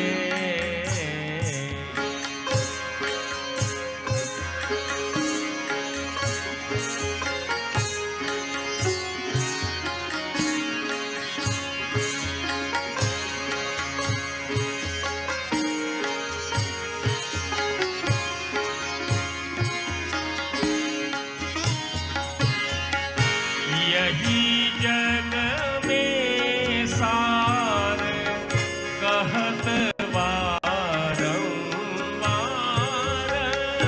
यही जग में सार कहत बारंबार सबन के आधार धन निर्धनन के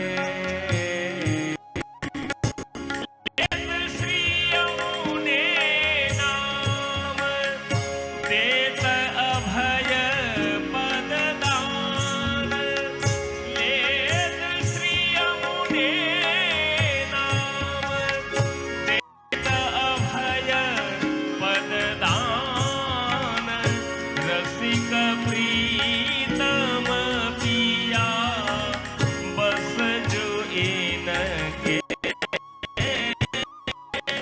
श्याम सुख धाम जहाँ नाम इनके श्याम सुख धाम जहाँ नाम इनके श्याम सुख धाम जहाँ नाम इनके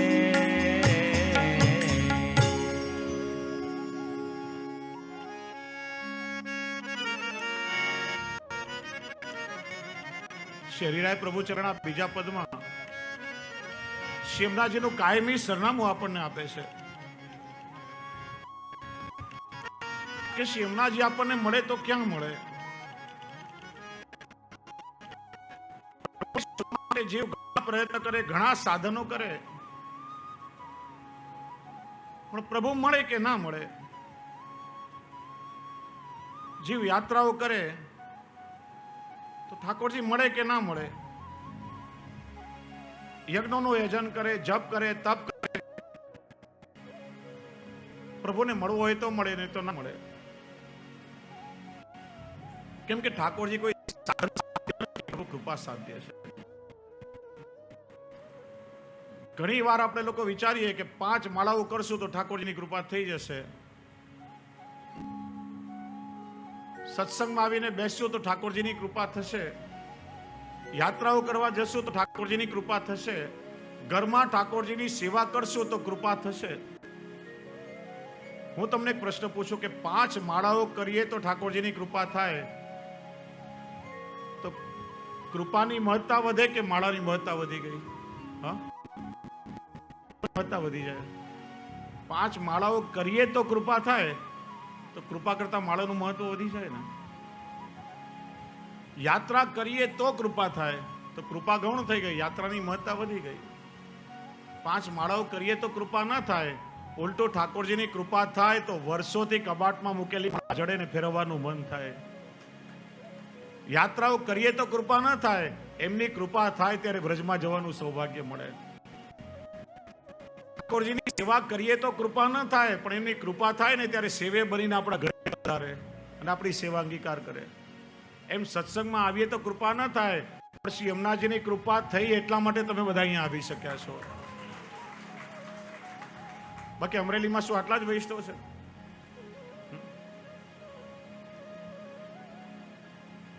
એમને અહીંયા ના આવી શકે જીવ.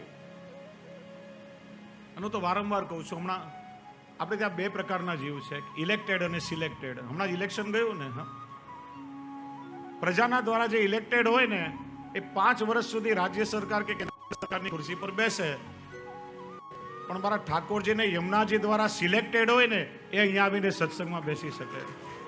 તમારું વરણ સ્વયં શ્રી યમુનાજીએ કર્યું છે, તમારા પર કૃપા થઈ છે. એટલા માટે સુધી આવી શક્યા છો. તો ભાઈ સાધનો કરવાથી ઠાકોરજી તો એવું કયું સ્થાન છે જઈએ તો આપણને ઠાકોરજી મળે જ? આપણા પ્રભુ એટલા સરળ નથી. જો આપણા ઘરમાં કોઈ પ્રસંગ હોય અને ઠાકોરજીને વિનંતી પત્ર લખવો હોય તો આપણે લખીએ ને, હરિ નામ છે 1000 કયા નામે લખવી કંકોત્રી, રોજ રોજ બદલે મુકામ કયા ગામે લખવી કંકોત્રી. આપણને તો નથી પ્રભુના નામની ખબર કે પ્રભુના ધામની ખબર.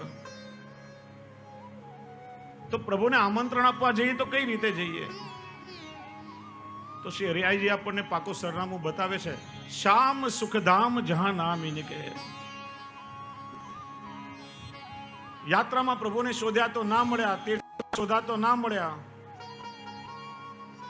અનેક સ્થાનમાં આપણે શોધ્યા, પણ કે છે જ્યાં શ્રી યમુનાજીનું ગુણગાન થઈ રહ્યું હોય ત્યાં તમે નિશ્ચિંત બનીને પહોંચી જાઓ, ત્યાં તમને ઠાકોરજી ચોક્કસ મળશે જ.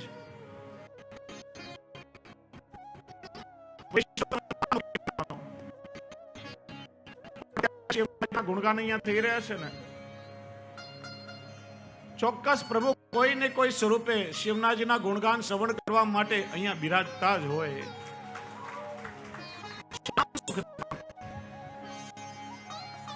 પ્રભુ કેવા છે? સુખધામ.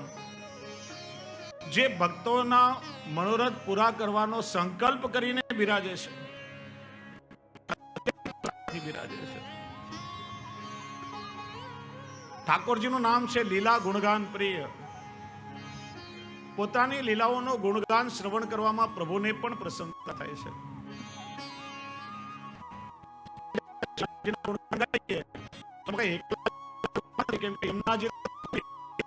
સાક્ષી છે યમુનાજી લીલામાં લીલા પણ આવી જાય. આ તો યુગલ સ્વરૂપની લીલાનું ચિંતન છે. જો એટલા માટે આપણે ત્યાં એક પદ્ધતિ કે જ્યારે આપણે કથામાં જઈએ, સત્સંગમાં જઈએ, કદાચ આપણા કમરમાં તકલીફ હોય, ગોઠણમાં દુખતો હોય, શરીરમાં કષ્ટ હોય, ખુરશી કે સોફા પર બેસીએ પણ વિવેકથી બેસવું જોઈએ, એમાં કોઈ નથી. પણ બને ત્યાં સુધી સત્સંગ કે કથામાં આપણે એની પાછળ એક ભાવ છે. તમે જ્યારે ઘરેથી સત્સંગ કરવા નીકળો છો, ભાગવતજીના મહાત્મ્યમાં બતાવ્યું છે, ભગવાન પોતે આજ્ઞા કરે છે કે મારા ભક્તો જ્યારે મારી લીલાનો ગુણગાન માટે તો એમની પાછળ પાછળ હું પણ ચાલુ છું. કઈ રીતે? ગો યથા વત્સલ. જેમ ગાય પોતાના વાછરડાની પાછળ પાછળ કરુણા વરસાવતી ચાલે, એમ હું જે મારા ભક્તો મારી લીલાનો ગુણગાન શ્રવણ કરવા નીકળે એમની પાછળ પાછળ એમના પર કૃપા વરસાવતો ચાલુ છું. અને યાદ રાખો, તમે અત્યારે અહીંયા શિવજીના ગુણગાન શ્રવણ કરવા બેઠા છો, તમે એકલા નથી બેઠા. તમારા માથે, તમારા ઘરે બિરાજતા તમારા સેવ્ય સ્વરૂપ ઠાકોરજી પણ તમારા ખોળામાં અહીંયા બિરાજીને પોતાની લીલાનું ગુણગાન શ્રવણ કરે છે. માના ખોળામાં હોય, માં સતત બાળકનું સુખ વિચારે. એના પગ દુખે કે કમર દુખે માં ના વિચારે. એમ આપણા ખોળામાં બેસી બિરાજે આપણા પ્રભુ પોતાની લીલાઓનું ગુણગાન શ્રવણ કરે છે. એટલા માટે શ્યામ સુખધામ. અને પ્રભુ પણ કેવા? સુખધામ. ભક્તોના મનોરથો પૂરા કરવાનો સંકલ્પ કરીને બિરાજે છે અને અત્યંત પ્રસન્નતાથી બિરાજે છે. આમ તો આ નંદાલય છે, નંદાલયમાં તો પ્રભુ બિરાજે છે અને સાથે શ્રી યમુનાજીના ગુણગાન ચાલી રહ્યા છે. ત્યારે એક એક વૈષ્ણવના ખોળામાં બિરાજી અને ઠાકોરજી શ્રવણ કરે છે. જે મહારાષ્ટ્રમાં જેટલા વ્રજભક્તો હતા એટલા સ્વરૂપ ઠાકોરજીએ ધારણ કર્યા, એમ જેટલા વૈષ્ણવ શ્રી યમુનાજીના ગુણગાન શ્રવણ કરી રહ્યા છે, એક એક વૈષ્ણવના ખોળામાં સ્વયં ઠાકોરજી બિરાજીને ગુણગાન શ્રવણ કરી રહ્યા છે. અને એ યમુનાજીના ગુણગાન શ્રવણ કરતા કરતા જ્યારે આપણું એક એક રોમ રોમ શિયમના મય બની જાય, આપણે શ્રી યમુનાજીમાં એવા તન્મય બની જઈએ ત્યારે શું થાય? નિષદિના પ્રાણપતિ આય હી મેં બસે. સ્વયં ઠાકોરજી પોતે આવીને આપણા હૃદયમાં બિરાજી જાય. નિષદિના, નિષદિનાના બે અર્થ થાય. નિશા એટલે રાત્રિ, દિના એટલે દિવસ. રાત દિવસ એટલે સતત ઠાકોરજીના હૃદયમાં બિરાજે. અને નિષદિનાનો બીજો અર્થ બતાવ્યો મહાનુભાવોએ, ટીકાકારોએ. નિશા એટલે રાત્રિ, રાત્રિ એટલે અંધકારનો સમય. આપણા જીવનમાં ક્યારેક એવો અંધકારનો સમય આવે, ક્યારેક જીવનમાં કઠિન પરિસ્થિતિ આવે, એ નિશા. અને દિન એટલે જીવનનો સામાન્ય સમય. જીવનની કઠિન પરિસ્થિતિ હોય કે સામાન્ય પરિસ્થિતિ હોય, આપણે કોઈ મૂંઝવણમાં હોઈએ, આપણને જીવનમાં દિશા ન સૂઝતી હોય, એ સમયે સ્વયં ઠાકોરજી આપણા હૃદયમાં બિરાજે અને આપણું દિશા નિર્દેશન કરે છે, આપણું માર્ગદર્શન કરે છે. આપણા મનમાં એક પ્રશ્ન થાય કે તમે તો એમ કહો છો કે જ્યારે જ્યારે આપણે યમુનાજીના ગુણગાન ગાઈએ ત્યારે ત્યારે ઠાકોરજી હૃદયમાં આવીને બિરાજે, તો શું પ્રભુ આપણા હૃદયમાં કાયમ નથી બિરાજતા? ગીતામાં તો ભગવાને સ્વયં આજ્ઞા કરી છે, ઈશ્વર સર્વભૂતાનામ હૃદય તિષ્ઠતિ અર્જુન. ભગવાન કહે છે, હે અર્જુન, હું તો દરેક જીવ માત્રના હૃદયમાં વસું છું. પ્રભુ તો સતત ભક્તના હૃદયમાં બિરાજે છે. તો શું પ્રભુને ક્યાંય બહાર પણ જવું પડે ખરા? તો હું તમને પૂછું કે શું 24 કલાક તમે સતત તમારા ઘરમાં હો છો ખરા? કે ઘરમાંથી ક્યારે બહાર ફરવા પણ જાઓ છો? હા, ઘણા લોકોનો તો 2-4 ઘર પણ હોય. એક પોતાનો કાયમ રહેવાનો બંગલો હોય, એક ફાર્મ હાઉસ જુદો હોય, એક વેકેશન હાઉસ જુદું હોય, વિદેશમાં પણ ઘર લઈને વસાવ્યું હોય. અને કોઈ તમારી પાસે તમારું સરનામું માંગે, તમે કાયમ જ્યાં રહેતા હો એ સરનામું તમે એને આપો કે આમ ટેમ્પરરી ફરવા જતા હોય એ સરનામું એને આપો? કયું સરનામું આપો? કે છે ઠાકોરજી ભક્તના હૃદયમાં તો બિરાજતા હોય, પણ ઠાકોરજી ક્યારેક ભક્તના હૃદયમાંથી બહાર પણ પધારે. નારદજીએ ભગવાનને પૂછ્યું કે ભગવાન, આપના તો અનંત નામ છે, અનેક ધામ છે, ક્યારેક તાત્કાલિક આવશ્યક કામ પડે અને આપને મળવું હોય તો આપનું કાયમી સરનામું કયું? ત્યારે ભગવાને આજ્ઞા કરી, નાહમ વસામી વૈકુંઠે યોગી નામ હૃદય ન ચ મદભક્તા યત્ર ગાયંતે તત તિષ્ઠામિ નારદ. હું કાયમ વૈકુંઠમાં પણ નથી વસતો, અવતાર લેવા માટે મારે વૈકુંઠની બહાર પણ જવું પડે. યોગીઓના હૃદયમાં પણ હું કાયમ માટે નથી વસતો, જેટલો સમય યોગીઓ મારું ધ્યાન ધરે એટલો સમય એમના હૃદયમાં આવું. પણ મારા ભક્તો જ્યાં મારી લીલાનું ગુણગાન ગાઈ રહ્યા હોય એ મારું કાયમી સરનામું, ત્યાં તમને ચોક્કસ મળી જાવ. એટલે તો નરસિંહ મહેતા કહે છે ને, બેસીને ગાય ત્યાં ઊભો ઊભો સાંભળું ને ઊભો ઊભો ગાય ત્યાં નાચું રે, વૈષ્ણવ જનથી હું પડ નથી અળગો, ભણે નરસૈયો સાચું રે. શ્રી હરિરાયજીનો પ્રસંગ આવે છે ને, આપશ્રી જ્યારે મેવાડમાં નાથદ્વારામાં બિરાજે અને આપનો નિત્ય નિયમ કે દરરોજ રાત્રે બધી દિનચર્યા પૂરી કરી અનેક ભગવદીય વૈષ્ણવ આપને ત્યાં આવે અને નિત્ય ભગવદીઓ સાથે આપ સત્સંગ કરે અને એમાં સમયનું અનુસંધાન ના રહે. અડધી રાત્રે મોડી રાત્રે સત્સંગ પૂરો થાય, બધા વૈષ્ણવ પોતપોતાના ઘરે જતા હોય અને સત્સંગમાં જે ભગવદ લીલારસનું વર્ષણ થયું હોય એમાં તરબોળ થયેલા વૈષ્ણવ એ લીલારસમાં નિમગ્ન થઈ પોતપોતાના ઘરે જાય. કોઈ જાંજ વગાડે, કોઈ કીર્તન ગાતું હોય, કોઈ નૃત્ય કરતું હોય. આસપાસ અનેક બીજા પરિવારો પણ રહે, રાત્રે એમની ઊંઘમાં ખલેલ પડે. એમણે આવીને શ્રી હરિરાયજીને ફરિયાદ કરી કે આ તમારા વૈષ્ણવ અડધી રાત્રે આ કીર્તનો ગાય અને વાજિંત્ર વગાડીને મારી ઊંઘ બગાડે છે, તમે મને કંઈક સમજાવો ને. 1-2 દિવસ પછી દિનચર્યા પ્રમાણે રાત્રે સત્સંગ પૂરો થયો, મોડી રાત થઈ ગઈ. વૈષ્ણવ એ લીલા રસમાં છકેલા હતા બધા, અને પોતપોતાના ઘરે ભગવત ગુણગાન કીર્તન કરતા કરતા જઈ રહ્યા હતા. અને શ્રી હરિરાયજી ત્યાં પધાર્યા તો આપણે શું દર્શન કર્યા કે ગોવર્ધનો ધરણ શ્રીનાથજી છેલ ચકનિયા બની અને ભગવતીઓની વચ્ચે પોતે નૃત્ય કરી રહ્યા છે. અને શ્રી હરિરાયજીએ સાષ્ટાંગ દંડવત કર્યા. હો વારી ઇન વલ્લભી અન પર મેરે તન કો કરો બિછોના, શીશ ધરો ઇનકે ચરણંતર. મંડલી મધ્ય બિરાજત ગિરધર,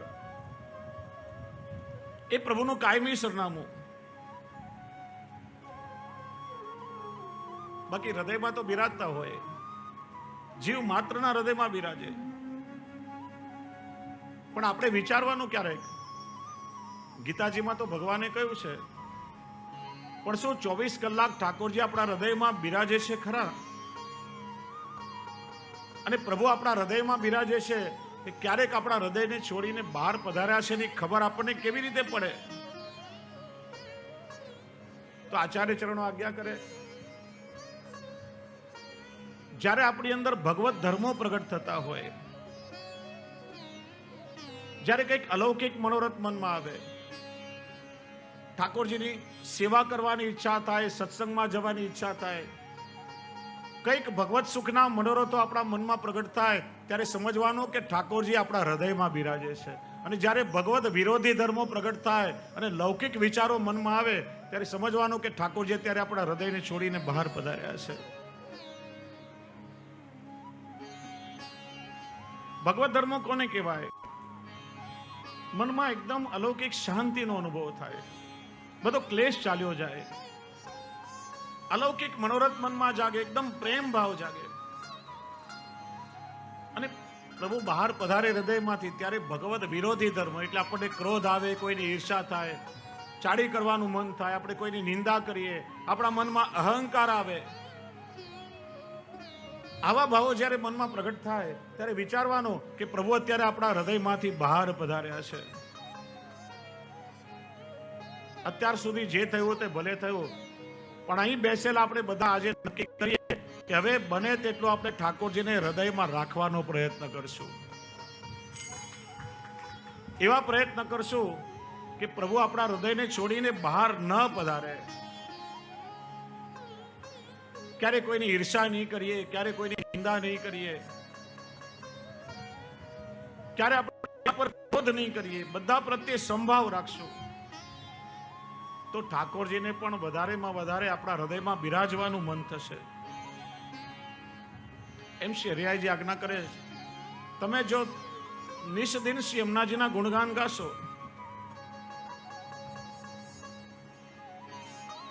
તો નિષ્દિના પ્રાણપતિ આય હિમે બસે, જોઈ ગાવે સુજસ ભાગ્ય તિનકે. આપણે પણ આપણા પ્રભુને એવી રીતે હૃદયમાં પધરાવીએ કે સમગ્ર લીલા પરિકર સહિત ઠાકોરજી આપણા હૃદયમાં પધારે, સ્વયં શ્રી યમુનાજી આપણા હૃદયમાં પધારે. અને માનો જેના હૃદયમાં એકવાર શ્રી યમુનાજીનું આગમન થયું હોય ને, એના જીવનમાં કાયમ માટે આનંદની લહેર જ હોય, પછી એનો આનંદ ક્યારેય તિરોહિત ન થાય. આપણે બધા સાથે મળીને ગાઈએ કે આજ યમુનાજી પધાર્યા મારે ઘેર, આજે આનંદની લહેર, આજે આનંદની લહેર. આજે યમુનાજી પધાર્યા મારે ઘેરે રે, આજ આનંદની રે રે, આજ આનંદની રે. આજ યમુનાજી પધાર્યા મારે ઘેર રે, આજ આનંદની લહેર, આજ આનંદની લહેર. મારી માએ કરી છે ઘણી મેર રે, આજ આનંદની રે રે, આજ આનંદની રે. મારી માં કરી છે ખરી મેર રે, આજ આનંદની લહેર, આજ સોના સૂરજ આજ ઉગ્યો આંગણીએ, સોના સૂરજ આજ ઉગ્યો આંગણીએ.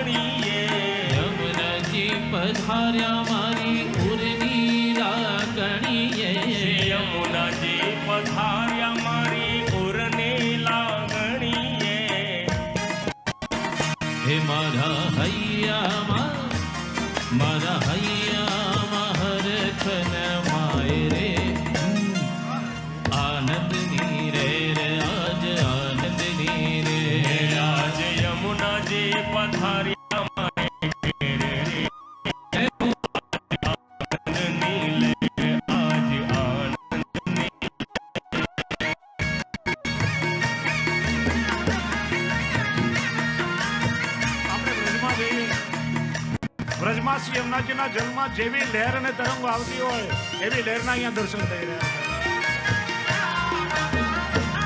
વૈષ્ણવમાં માનો યમુનાજીની લહેર આવી રહી છે.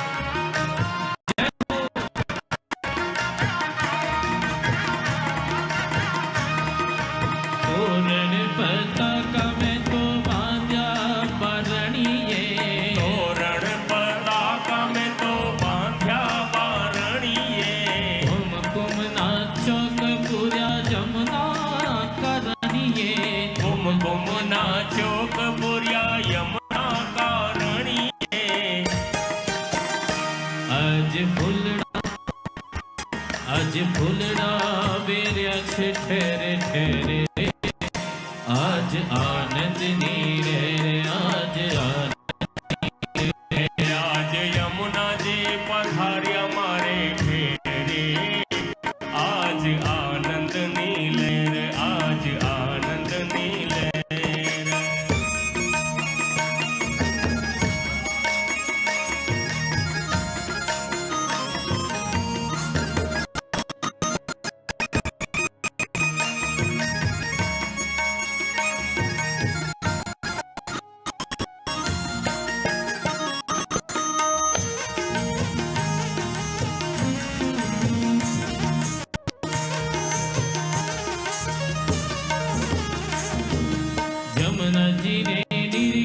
मारी आँखों हर खाए छे, यमुना जी ने निरखी मारी आँखों खाए छे, मंगल गीत मारी मानुनी गाए छे, मंगल गीत मारी मानुनी गाए छे। वागे वागे वागे वागे शरणायु ने ढोल रे, आज आनंद नीले, आज आनंद नीले, पधार्या मारे घेर रे, जय हो, आज आनंद नीले, आज आनंद नीले। આ બેઠા છે ને આનંદની લહેર નથી લાગતી બધામાં. ये बड़ी गंगा से આનંદની લહેર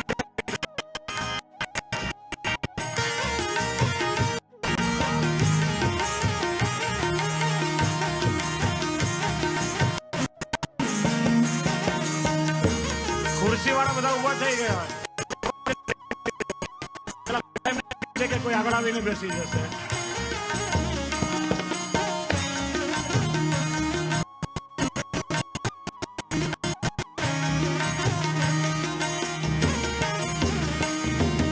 सत्संग गंगा मां नावा सौ मणिया, सत्संग गंगा मां नावा मणिया, हे मां हे मां हे मां, सत्संग गंगा नावा सौ मणिया, मणिया, पूर्व जन्म ना पाप सहु टणिया, वे चरण ना पाप सौ टळिया। हे આજે મટી ગયા, આજે મટી ગયા 84 ના ફેરા રે,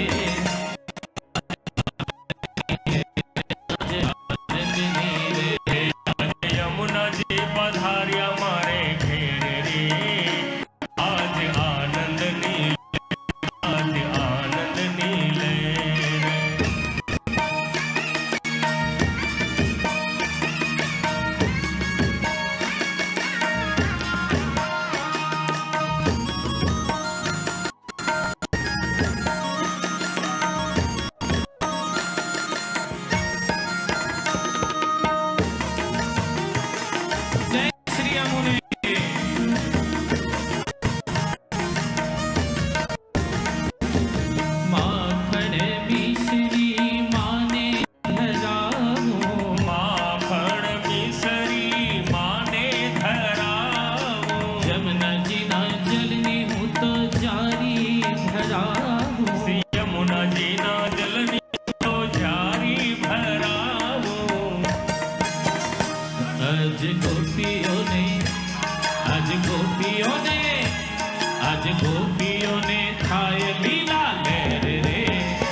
આખી લહેર પાછળથી ઊભી થઈને આગળ સુધી આવી ગઈ. ભલે ભૂંજાતા બધા. હાલો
श्री ब्रज वास रे आज आनंद नीरे आज आनंद नीरे आज यमुना जी पधारिया मारे खेड़ रे आज आनंद नीलेर आज आनंद नीले मारी माये हो मारी माये हरी गणी मेरे रे आज आनंद नीरे आज आनंद नीरे मारी माए करी छे घणी मेर रे जय श्री यमुने आनंद नीले आज आनंद नीले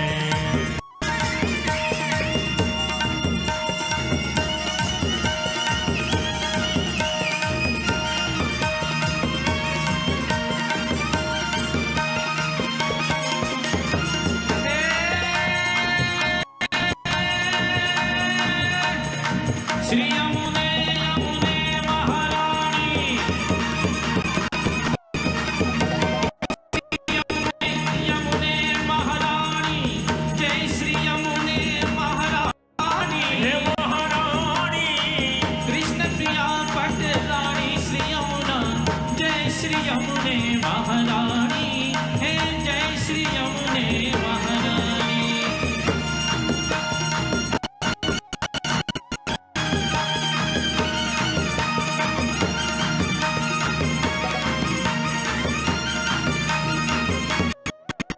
तुम